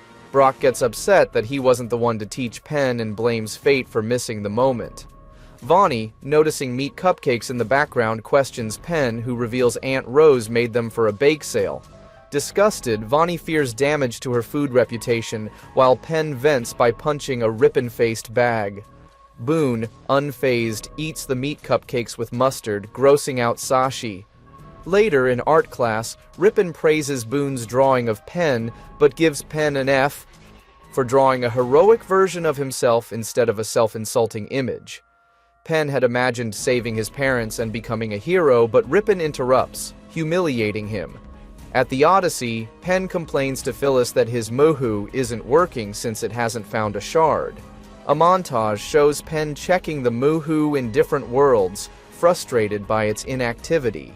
Phyllis explains the Mohu only glows green when near a shard, and demonstrates by removing a shard from its container, making the Mewhu glow. She says the container blocks the shard's signals. Phyllis reminds Penn that rescuing his parents won't be quick due to the infinite multiverse, but urges him to stay focused on his important part-time job before zapping the team in. The heroes arrive as reindeer-like aliens in a mountain kingdom. Boone feels small in the vast landscape. Sashi reads their mission: find the last mountain beast before a warrior king invades. Penn jokes about being the last beast, but Boone notices Penn's Moohoo glowing green. Penn celebrates wanting to find the shard first, but Sashi warns him time is short. Penn shrugs it off. Penn, Sashi, and Boone search for a shard while Rippen, a yellow-furred alien warrior king, rides a creature called a grunt with Larry. Rippen complains about the grunt's usefulness, hurting one's feelings. After apologizing, Rippen's grunt and the others fall asleep. Larry insists they camp, but Rippen presses on alone. Meanwhile, Penn's MUHU indicates they're far from the shard. Boone is tired, and Sashi warns the third moon is rising, meaning they're running out of time to find the mountain beast. Penn suggests they split up. He'll get the shard while Sashi and Boone find the beast. Sashi reminds him that only the chosen one, Penn, can lead the mountain beast. and that without completing the mission, the multiverse will fall into chaos, leaving nowhere for his parents to return to.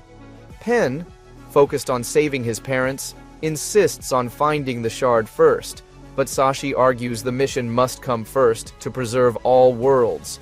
Penn argues that Phyllis might be exaggerating about the multiverse being unbalanced, but Sashi refuses to risk it and won't let him get the shard.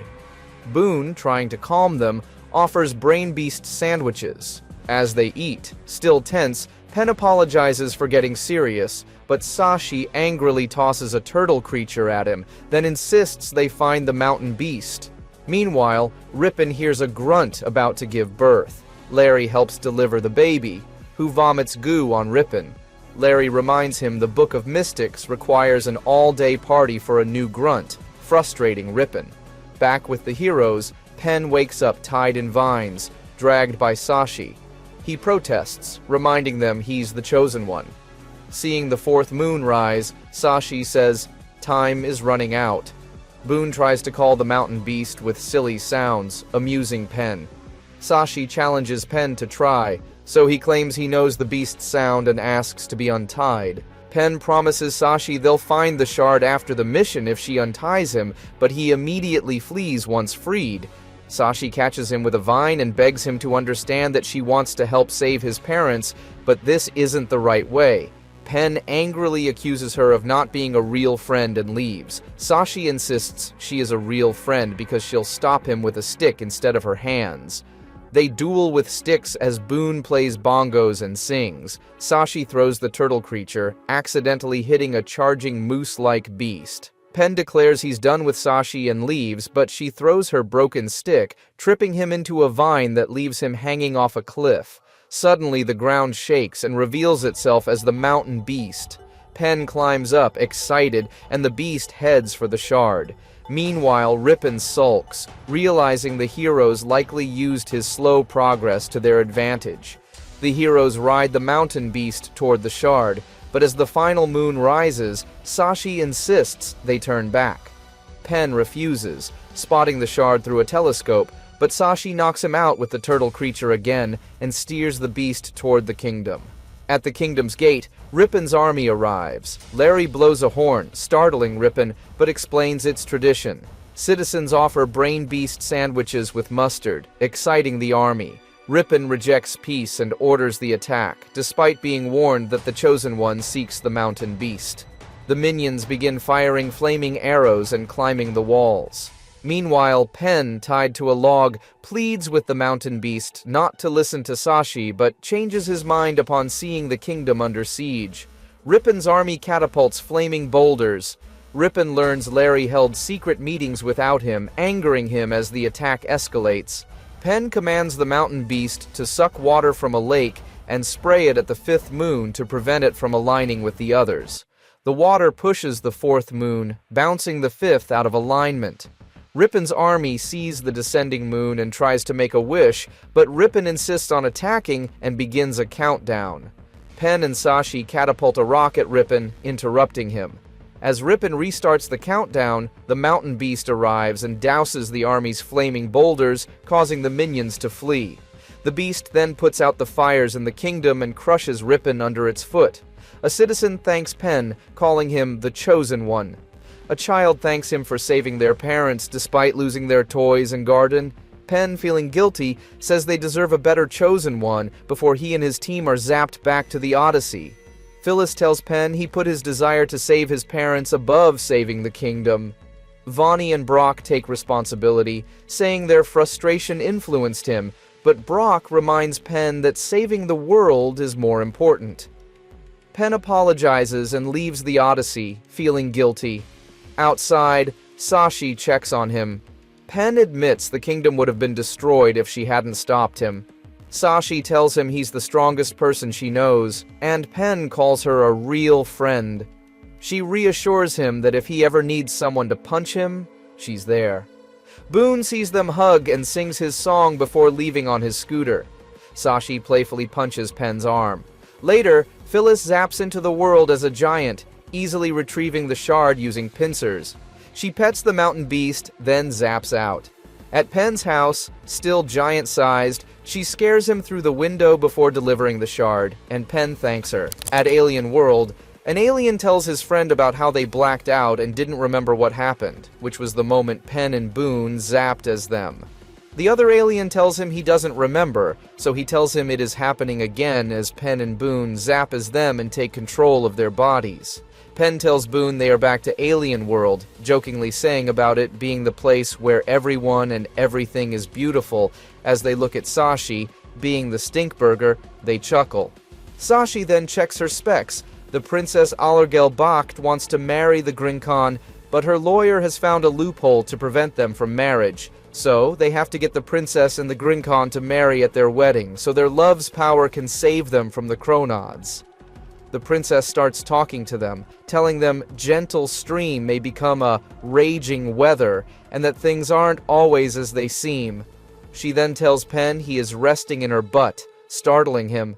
Penn asks her what is she doing here, so she tells him her legal team advise her to heal her spirit by communing with nature, but Sashi tells her she may just be hiding out of cowardice to come to the Grincon face to face. She tells her she has a valid point, so she calls the Grincon. The Grincon appears from a bush, excited, and hugs her, but she tells him to put her down. She then tells him she found him repulsive, so the Grincon tries to go crying but suddenly starts jittering. His body parts start morphing as he changes to a purple color, ending up turning himself into a form resembling the princess's species. Sashi and the princess fall in love with his new form, so Penn asks him what happened. The Grincon tells him that he shaped his body, which is something that Grincons do normally. He then goes away, with the princess watching and saying she made a mistake, rejecting him. Meanwhile, in their spaceship, Rippen and Larry get out of their mech suits, revealing themselves to be actually octopus-like aliens. The King Chronod tells the two to prevent the princess and the Grincon to marry, or else their love's power will defeat them. Larry tries to tell him his plan, but Rippen tells him to not listen to him, so the king tells Larry, since he is a good listener, to continue telling his plan. Larry tells the King Chronod to order some pizzas, leading Rippen to facepalm with one of his tentacles. At a store space, the gang see the Grincon with two women, fallen in love, trying to get his attention. Penn tells the princess they need to get her and the Grincon together at the wedding and that they have found a connection. Boone tells that the Grincon loves fighting and destroying like Sashi, so she picks them up and tells them she will be in charge of the princess while the two are focused on planning the wedding. She then bounces them away using the store's roof. In a montage, Sashi eats a bunch of insects and then offers one to the princess, who looks at it disgusted at first, but then winks at it, causing it to turn red, fall in love with her. She then picks it up and puts it in her hair as a pin, but it gets captured by a larger insect. Then Sashi is crawling on mud below a path of logs and sees the princess relaxing on the mud, while two aliens and two insects take care of her. At the wedding, Penn sees the cakes the baker did, two of them being green and blue. Penn tells it's fine whether they get a green cake or a blue cake, so he chooses the former.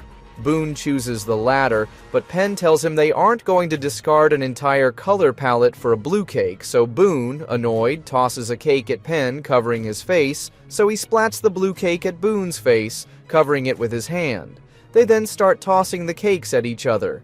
In their date, the princess lights a candle with her light power and thanks the Grincon for agreeing to have dinner with her after what she said to him before he shaped his body. The Grincon tells her that they don't have anything in common other than their attractiveness, so he asks her about her hobbies. She then feels a wooden straw bonking her, and she looks at it, seeing Sashi holding it so she can tell her to repeat what she says. The princess, repeating from Sashi, tells the Grincon that she likes destroying things with her bare hands. The Grincon asks her if she likes smashing or crushing, so she tells him everyone thinks smashing is better, but it's nothing like crushing something between his fingers. The Grincon starts singing at her, so she joins him and uses her light powers to fill the scenario with pink light raining from the sky. They then abandon their seats while Sashi watches them romantically. The princess sends themselves flying as they get surrounded by light, grabbing each other's hands while spinning before landing back on their seats. The Grincon tells her they could still get married tomorrow, so the princess leans her ear to Sashi's wooden straw to know what to say, saying, "Say yes, you idiot!" at him afterwards, confusing him. The princess then says yes normally, much to the Grincon's excitement. So the Grincon tells his mom that he is going to get married tomorrow. Next day, the King Cronod tells the villains they will unleash their attack against the wedding. Rippen, inside a box, tells him this may not be a good idea. At the wedding, a bagpipe and a horn are played as the princess walks through the hallway between the wedding's guests on her way to the Grincon. Their marriage officiant asks the guests if they see any reason for them to not marry, so Rippen tells them he does, leading everyone to gasp. Rippen is shown mounted on a string puppet disguise, held by Larry, to pretend to be one of their kind, trying to convince them to not marry. Penn tells him they can see him through his disguise, so Rippen, annoyed, tells Larry he knew this was going to be a bad plan, but Larry tells him it was his fault for not being in character. Rippen gets out of the disguise and tells them that their distractions still bought time for the Cronods to attack as he points to their spaceships flying above them, leading everyone to gasp in fear. Rippen continues laughing evilly, so Grincon's mom eats him, trapping him in his belly, with him blaming Larry. Penn tells him that they can only defeat the Cronads if he and the princess confess their love at each other, so the princess confesses herself to the Grincon first. When the Grincon tries to confess, he starts jittering around, increasing in size and turning himself into a mix between his old and handsome form, and tells the princess that this will be new form from now, startling the princess. The princess, startled by his new form, decides to reject him and end the wedding. The Cronods are about to attack the aliens below, so Sashi tells her that she only cares about his looks and that she is a self-absorbed brat. The Grincon tells Sashi to not call her like that and tells the princess that she will always love her deep inside him. The princess drops a tear as she tells him someone has never stood up for her without her pretending to be nice, so the couple start singing and end up kissing. Their love generates a beam of energy that shoots straight above, hitting the spaceship above them and making it and the other small spaceships explode. Penn and Boone hug and cry for the couple before they get zapped out, leaving the aliens they controlled confused and wondering what happened before. The alien Boone controlled catches a bouquet which contains the keys belonging to the alien Penn controlled, so he picks them up. At the Odyssey, Phyllis tells them they will go back to Plant World and shoots the zapping beam at the heroes, but they don't get zapped right after, so Penn tells her they are still there. Phyllis, being given manicure by Karen and Derek, struggles to pull the lever because of her long nails, so she pulls the lever with her foot, zapping them in. At the detective room, Penn starts thinking, but Boone narrates that Penn's face is the face he did when he had to go to the bathroom. Penn demands him to stop narrating stuff that isn't true, but Boone narrates that Penn's subjections couldn't cover up that it was time to go to the bathroom. Penn, annoyed, starts mockingly imitating Boone, narrating he is smart and important because he narrates.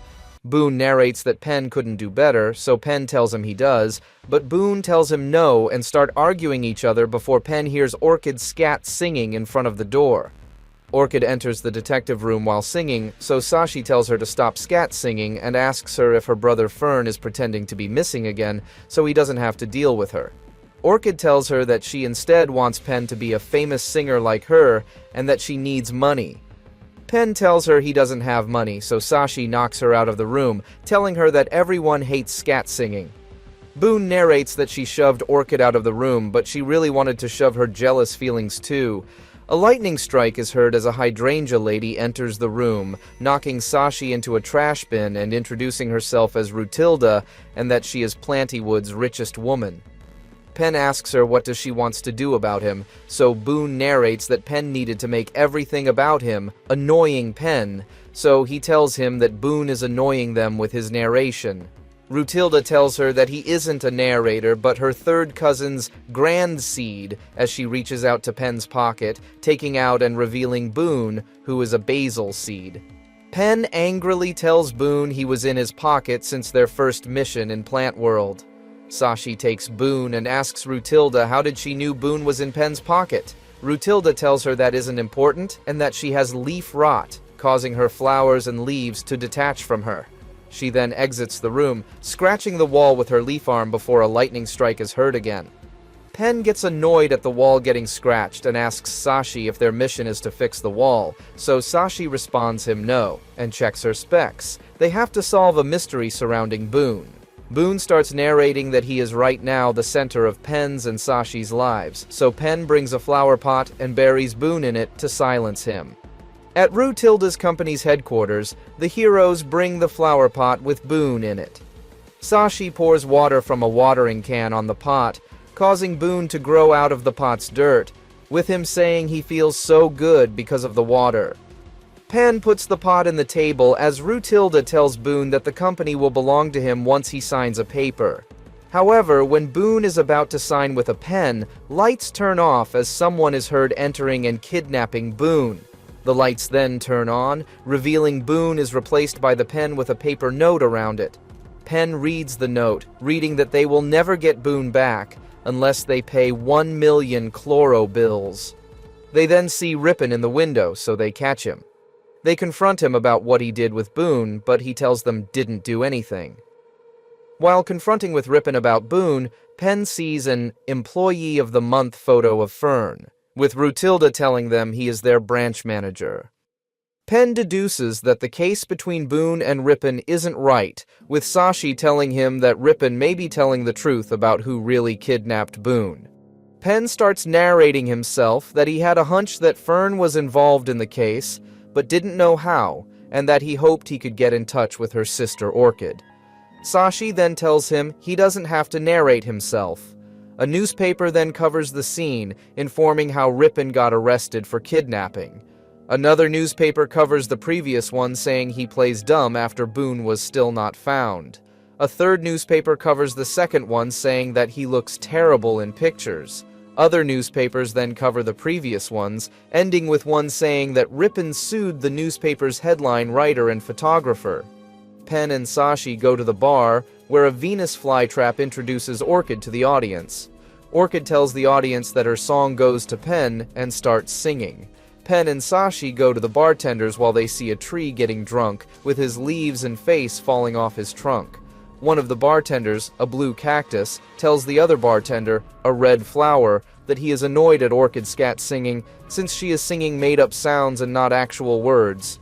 Penn and Sashi come to them, so the cactus bartender tells them about him being annoyed by Orchid's scat singing. The bartender then tells him that she keeps asking them for money so she can keep her album, but he says that he won't give her his money. Penn asks the bartender if her brother Fern came here, so the bartender responds him he didn't, but he wishes he did, saying he could take over Rutilda's company now that Boone isn't there, and that he bets he could get a job that doesn't involve scat singing unlike his sister Orchid. The bartender comes to Orchid to take the microphone, but gets poked by her thorns. Penn then narrates himself that the case was tough to crack, but he found an idea that might crack the case, with Sashi telling him he is getting worse with his narration. A newspaper covers the scene, informing that the two will hold a meeting at Rutilda's company's headquarters to solve the case. Another newspaper then covers the previous one, saying how Sashi got annoyed at Penn's narrations. A newspaper covers the scene, informing that the two will hold a meeting at Rutilda's company's headquarters to solve the case. Another newspaper then covers the previous one, saying how Sashi got annoyed at Penn's narrations. Then, a final newspaper covers the previous one, saying that Rippen still looks terrible in pictures. At Rutilda's soil factory, Rutilda asks the heroes why they are down here, assuming they have found Boone. Penn narrates himself, saying he wasn't sure about that, so Rutilda asks Sashi if he is narrating himself, so Sashi affirms it. Rippen suddenly comes out of the ground using a shovel, so Penn asks him how did he knew they were here, so Rippen responds him. He read the newspaper about their meeting, so he tunneled his way here so he could actually kidnap Boone. Rutilda tells him she hasn't time and that she is a busy hydrangea, so Penn tells her she isn't a hydrangea, shocking her, Sashi and Rippen. Penn then tells her she is not Rutilda as the real Rutilda appears from the shadows and tells him he is right before hiding back. Sashi deduces that Fern must have been the one who kidnapped Boone, but Fern appears from the shadows to tell otherwise before hiding back. Sashi wonders who is impersonating Rutilda. so Penn explains her that the fake Rutilda left a scratch on the wall and that hydrangeas and ferns lack thorns, so he concludes that Orchid being a rose is impersonating Rutilda as he takes out the costume, revealing Orchid inside, shocking her, Sashi, Rippen, and even himself. Penn tells he found out after noticing how she scratched the bartender with her thorns back at the bar, and that she wanted Boone out so she could have her brother Fern take over and have money for Orchid to fund her scat-singing career. Orchid, nervous, tries to leave while thanking her audience, but Sashi tells her she isn't going anywhere. Penn tells her she waited until Fern and Rutilda went on a business trip so she could impersonate Rutilda and kidnap Boone. Sashi asks her how did she knew Rippen was going to kidnap Boone, so Larry appears from the shadows to tell that he accidentally told her Rippen's plan when she met her before he hides back again. Penn then asks Orchid where is Boone. Boone appears from the shadows, hopping on his flower pot, so Sashi asks him why he didn't come back. Boone narrates that he wanted to give Penn a lesson about narrating, so Penn tells him he was right, and that isn't as easy as it sounds. Boone narrates that Penn made the understatement of the year, and that listening to him narrating was like hearing a cat choke on a fur ball. Sad and gross. Penn drops Boone before he and Sashi go away, with Boone narrating Penn to be the kind of guy to drop his friend and then walk away. Boone is going to his house on his scooter, running over a dinosaur toy and a mailbox in his way. Entering the house, he sees his parents are mad at him, so Boone asks them, why are they mad? They respond him, they got his report card. Boone, thinking they are referring to Gomez's class, tells them he is trying his best in the class, but his dad tells the report card is from Phyllis, not from his school, as a hologram of Phyllis is projected telling his grades. The hologram then tells that the card will self-destruct, so his mom tosses the card at the window, breaking through it and exploding. His mom then tells him that they will take away his flip-flop collection if he doesn't do better in his mission, leading Boone to gasp in dismay. The next day at the Odyssey, Phyllis enters and sees Boone doing a performance for Phyllis, with Old Man Middleburg providing the music. Boone sings about her being the best, but Phyllis is unimpressed and activates robot claws to take the staging away. So, Boone gestures Penn and Sashi to compliment him, with Sashi using a paper note to say her compliment, looking bored. Phyllis tells Boone that he has to perform good to get a better grade before she zaps them in. The heroes get zapped into giant monster world, with Penn excited that they became monsters again and starts shooting fire. Boone quickly closes Penn's mouth to avoid risking causing damage to the town, as it may get him a worse report card. Boone tells Penn and Sashi not to screw up the mission, but he accidentally steps on the memorial sculpture of monster human peace and prosperity, destroying it, so he eats its remains to not cause suspects. Sashi asks him if he just ate the memorial sculpture, which Boone responds saying no.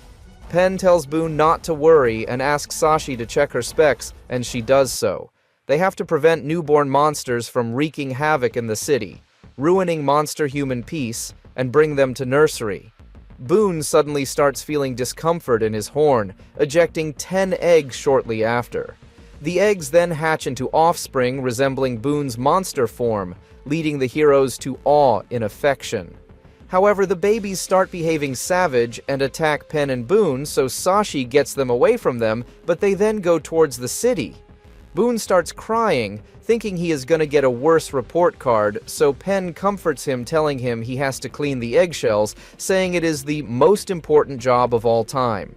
At the city, the civilians are screaming in fear as the baby monsters are coming to destroy the city.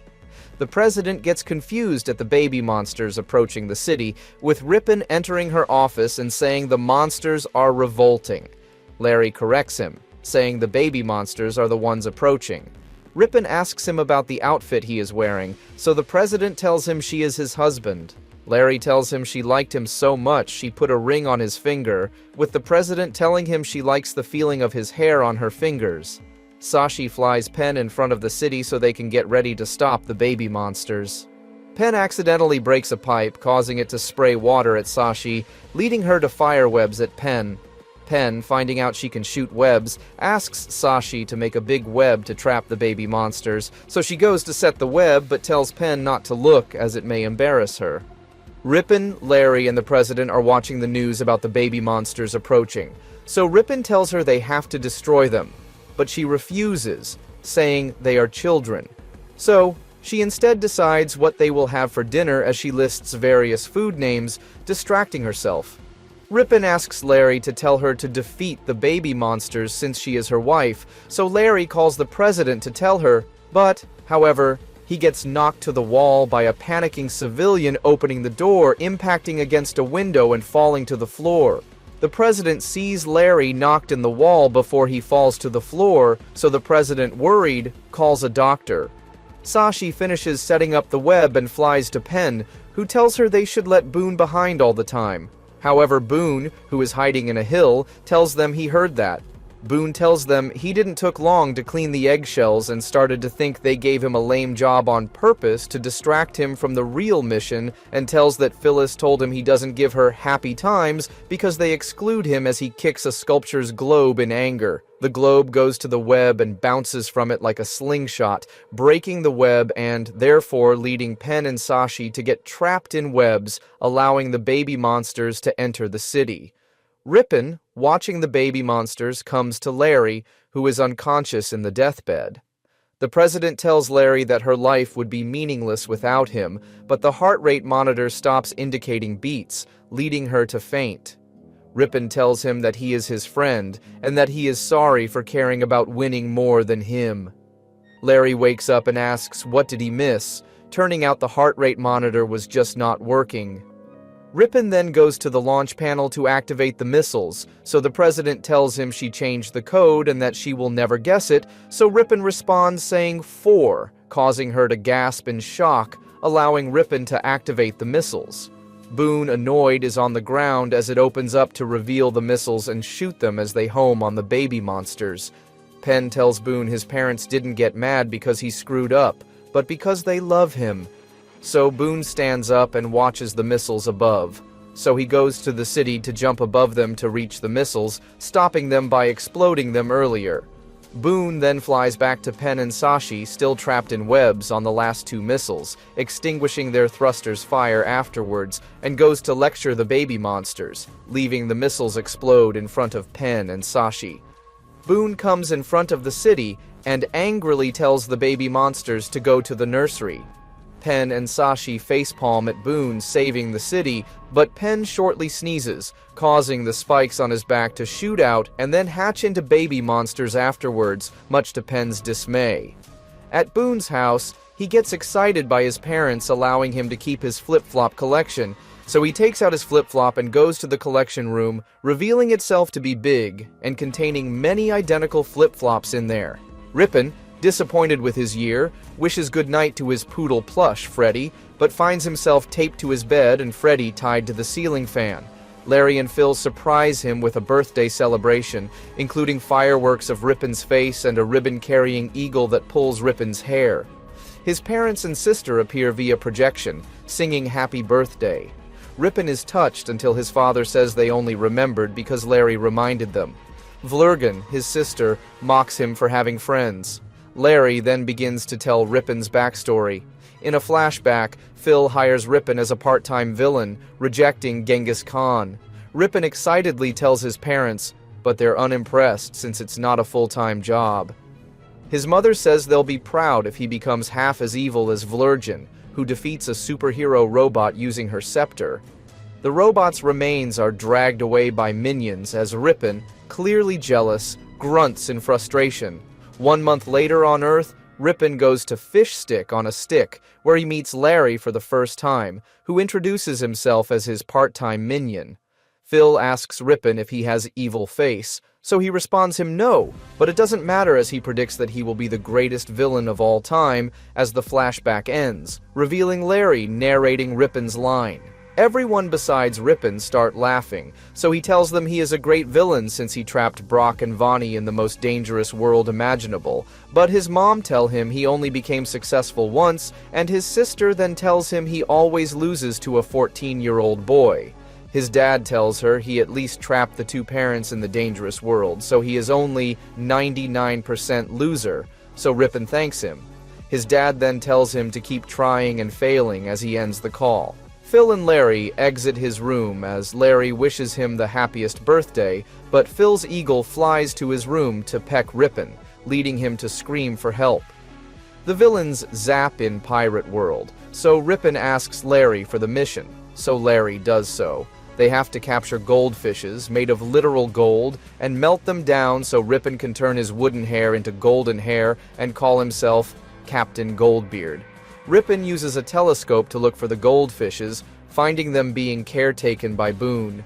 Penn, riding Boone, tells about smelling the open sea, so Sashi tells him she hopes his good mood isn't because of Maria since she isn't part of the mission. Penn, casually attaching a drawing of him and Maria in the sail, nervously asks her why does she think he has a love for her. Sashi sees something big emerging behind Penn and gets scared, so Penn, thinking Maria is coming, turns around to see, but sees instead a giant kraken-like creature, scaring him. Rippen, seeing the heroes distracted, tells Larry they will sneak to the goldfishes and lead them to the whirlpool.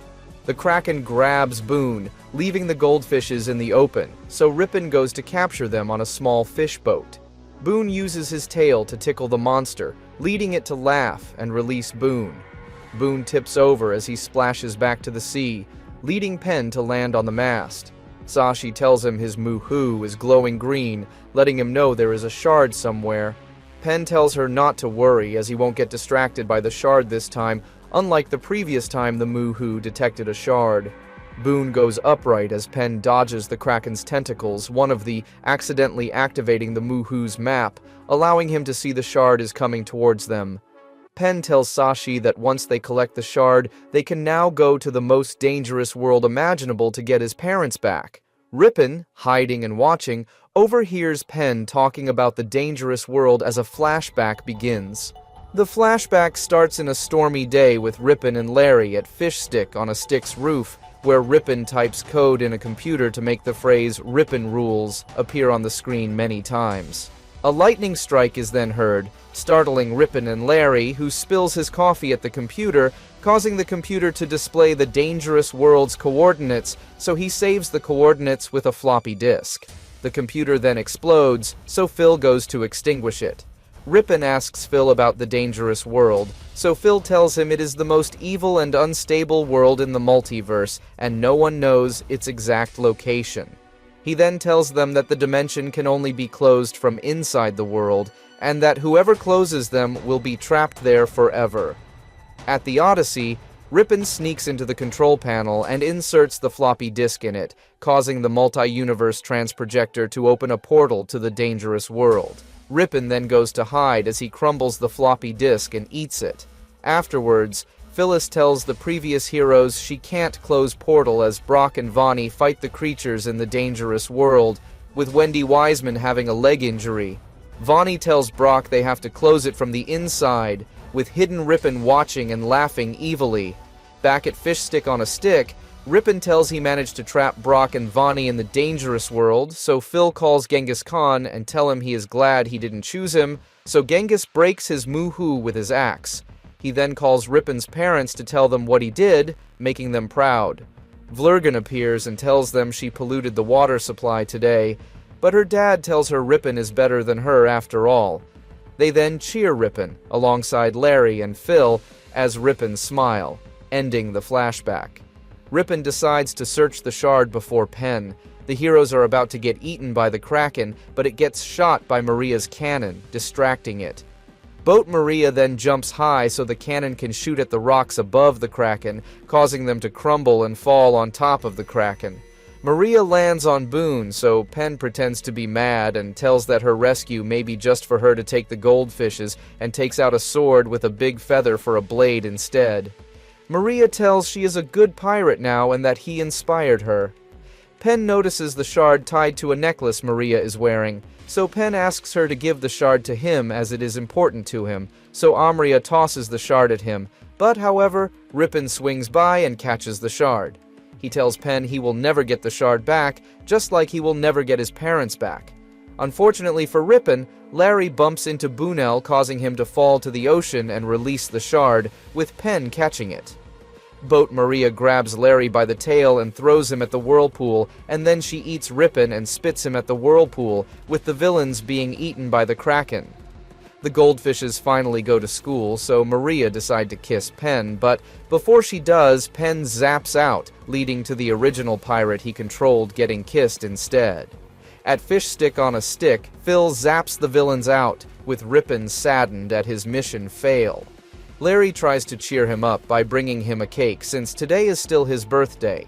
Rippen then looks at the heroes, who fist bump together and laugh, so Rippen then looks back at the cake and blows its candle. Penn wakes up from a nightmare to find his aunt, uncle, Sashi, Boone, Phyllis, and an old man named Adam Tomcat Badawi in his room.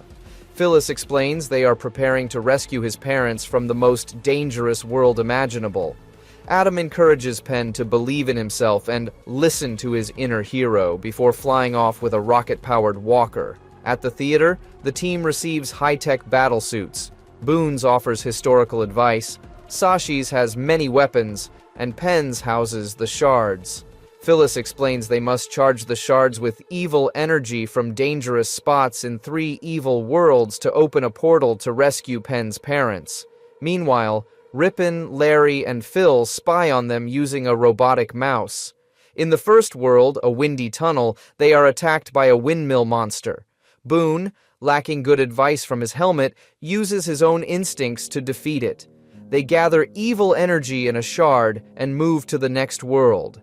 In the next world, where rain rises from the ground, the heroes face a reverse-flowing waterfall that challenges them. Sashi must fight 3 evil clones of herself, while Penn and Boone deal with their own. Sashi defeats her clones by exploiting a weakness she purposely created in her left shin for such a scenario.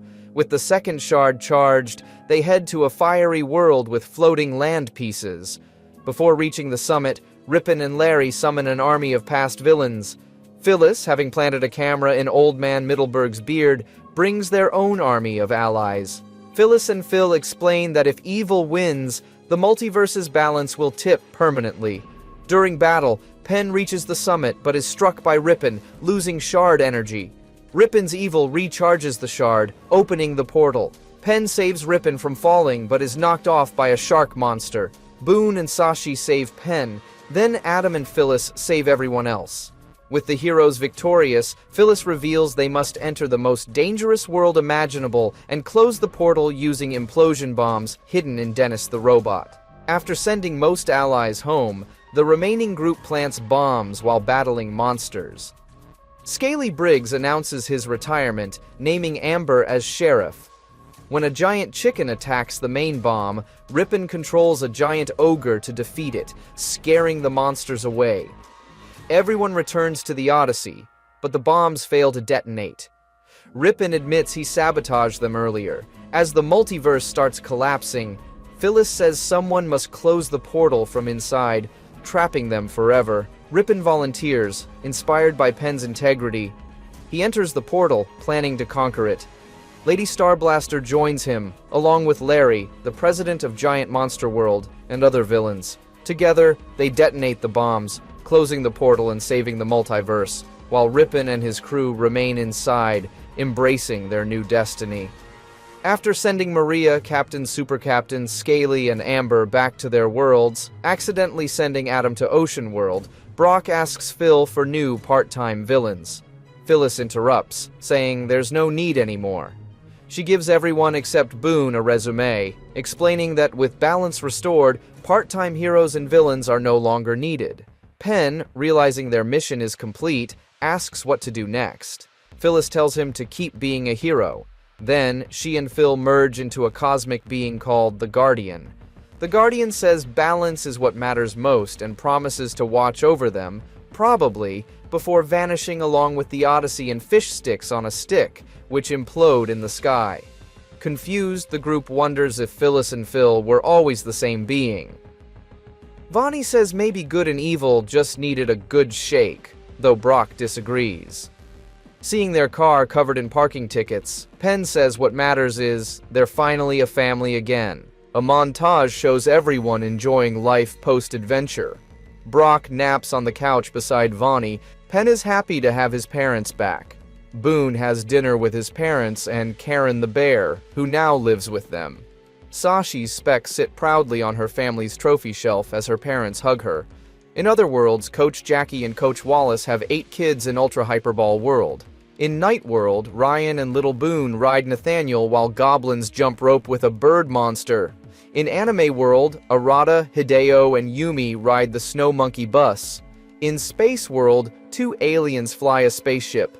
In the most dangerous world imaginable, Rippen, Larry, and others roast chicken over lava while dodging laser blasts during dinner. Despite chaos, Rippen says it's better than teaching. In Rock, Paper, Scissor World, Queen Igneous, a Caesorian, and a Papyron relax together peacefully. In Pirate World, Maria reunites with her crew and plays cards. In Alien World, Princess Allergelbacht and Grinkon are on a date. In Ball World, Bowling Ball and 8-Ball get married. In Middleburg, Rose, Chuck, and the Chinchilla work at Larry Manor. At school, Penn, Boone, and Sashi live normal lives, with Sashi letting her hair down. In Musical Fairy Tale World, the princess and queen ride Boone's Piglet. In Superhero World, heroes eat tacos, with Superdog biting Captain Super Captain. In Dinosaur Cowboy World, Scaly retires and Amber becomes sheriff. Later, Penn, Boone, and Sashi walk together. Boone wants to grow a beard and finds a lost puppy. Sashi kisses Penn and says maybe when asked if they're a thing. The trio decides to keep doing missions. Finally, the Guardian watches them and tells someone in alien language that Phase 1 is complete and to start Phase 2, smiling as the series ends. So that will be it from us. If you enjoyed the video, let us know which character was your favorite. Also, do not forget to leave us a like and subscribe to our channel for similar content. Thanks for watching. We'll see you at the next one.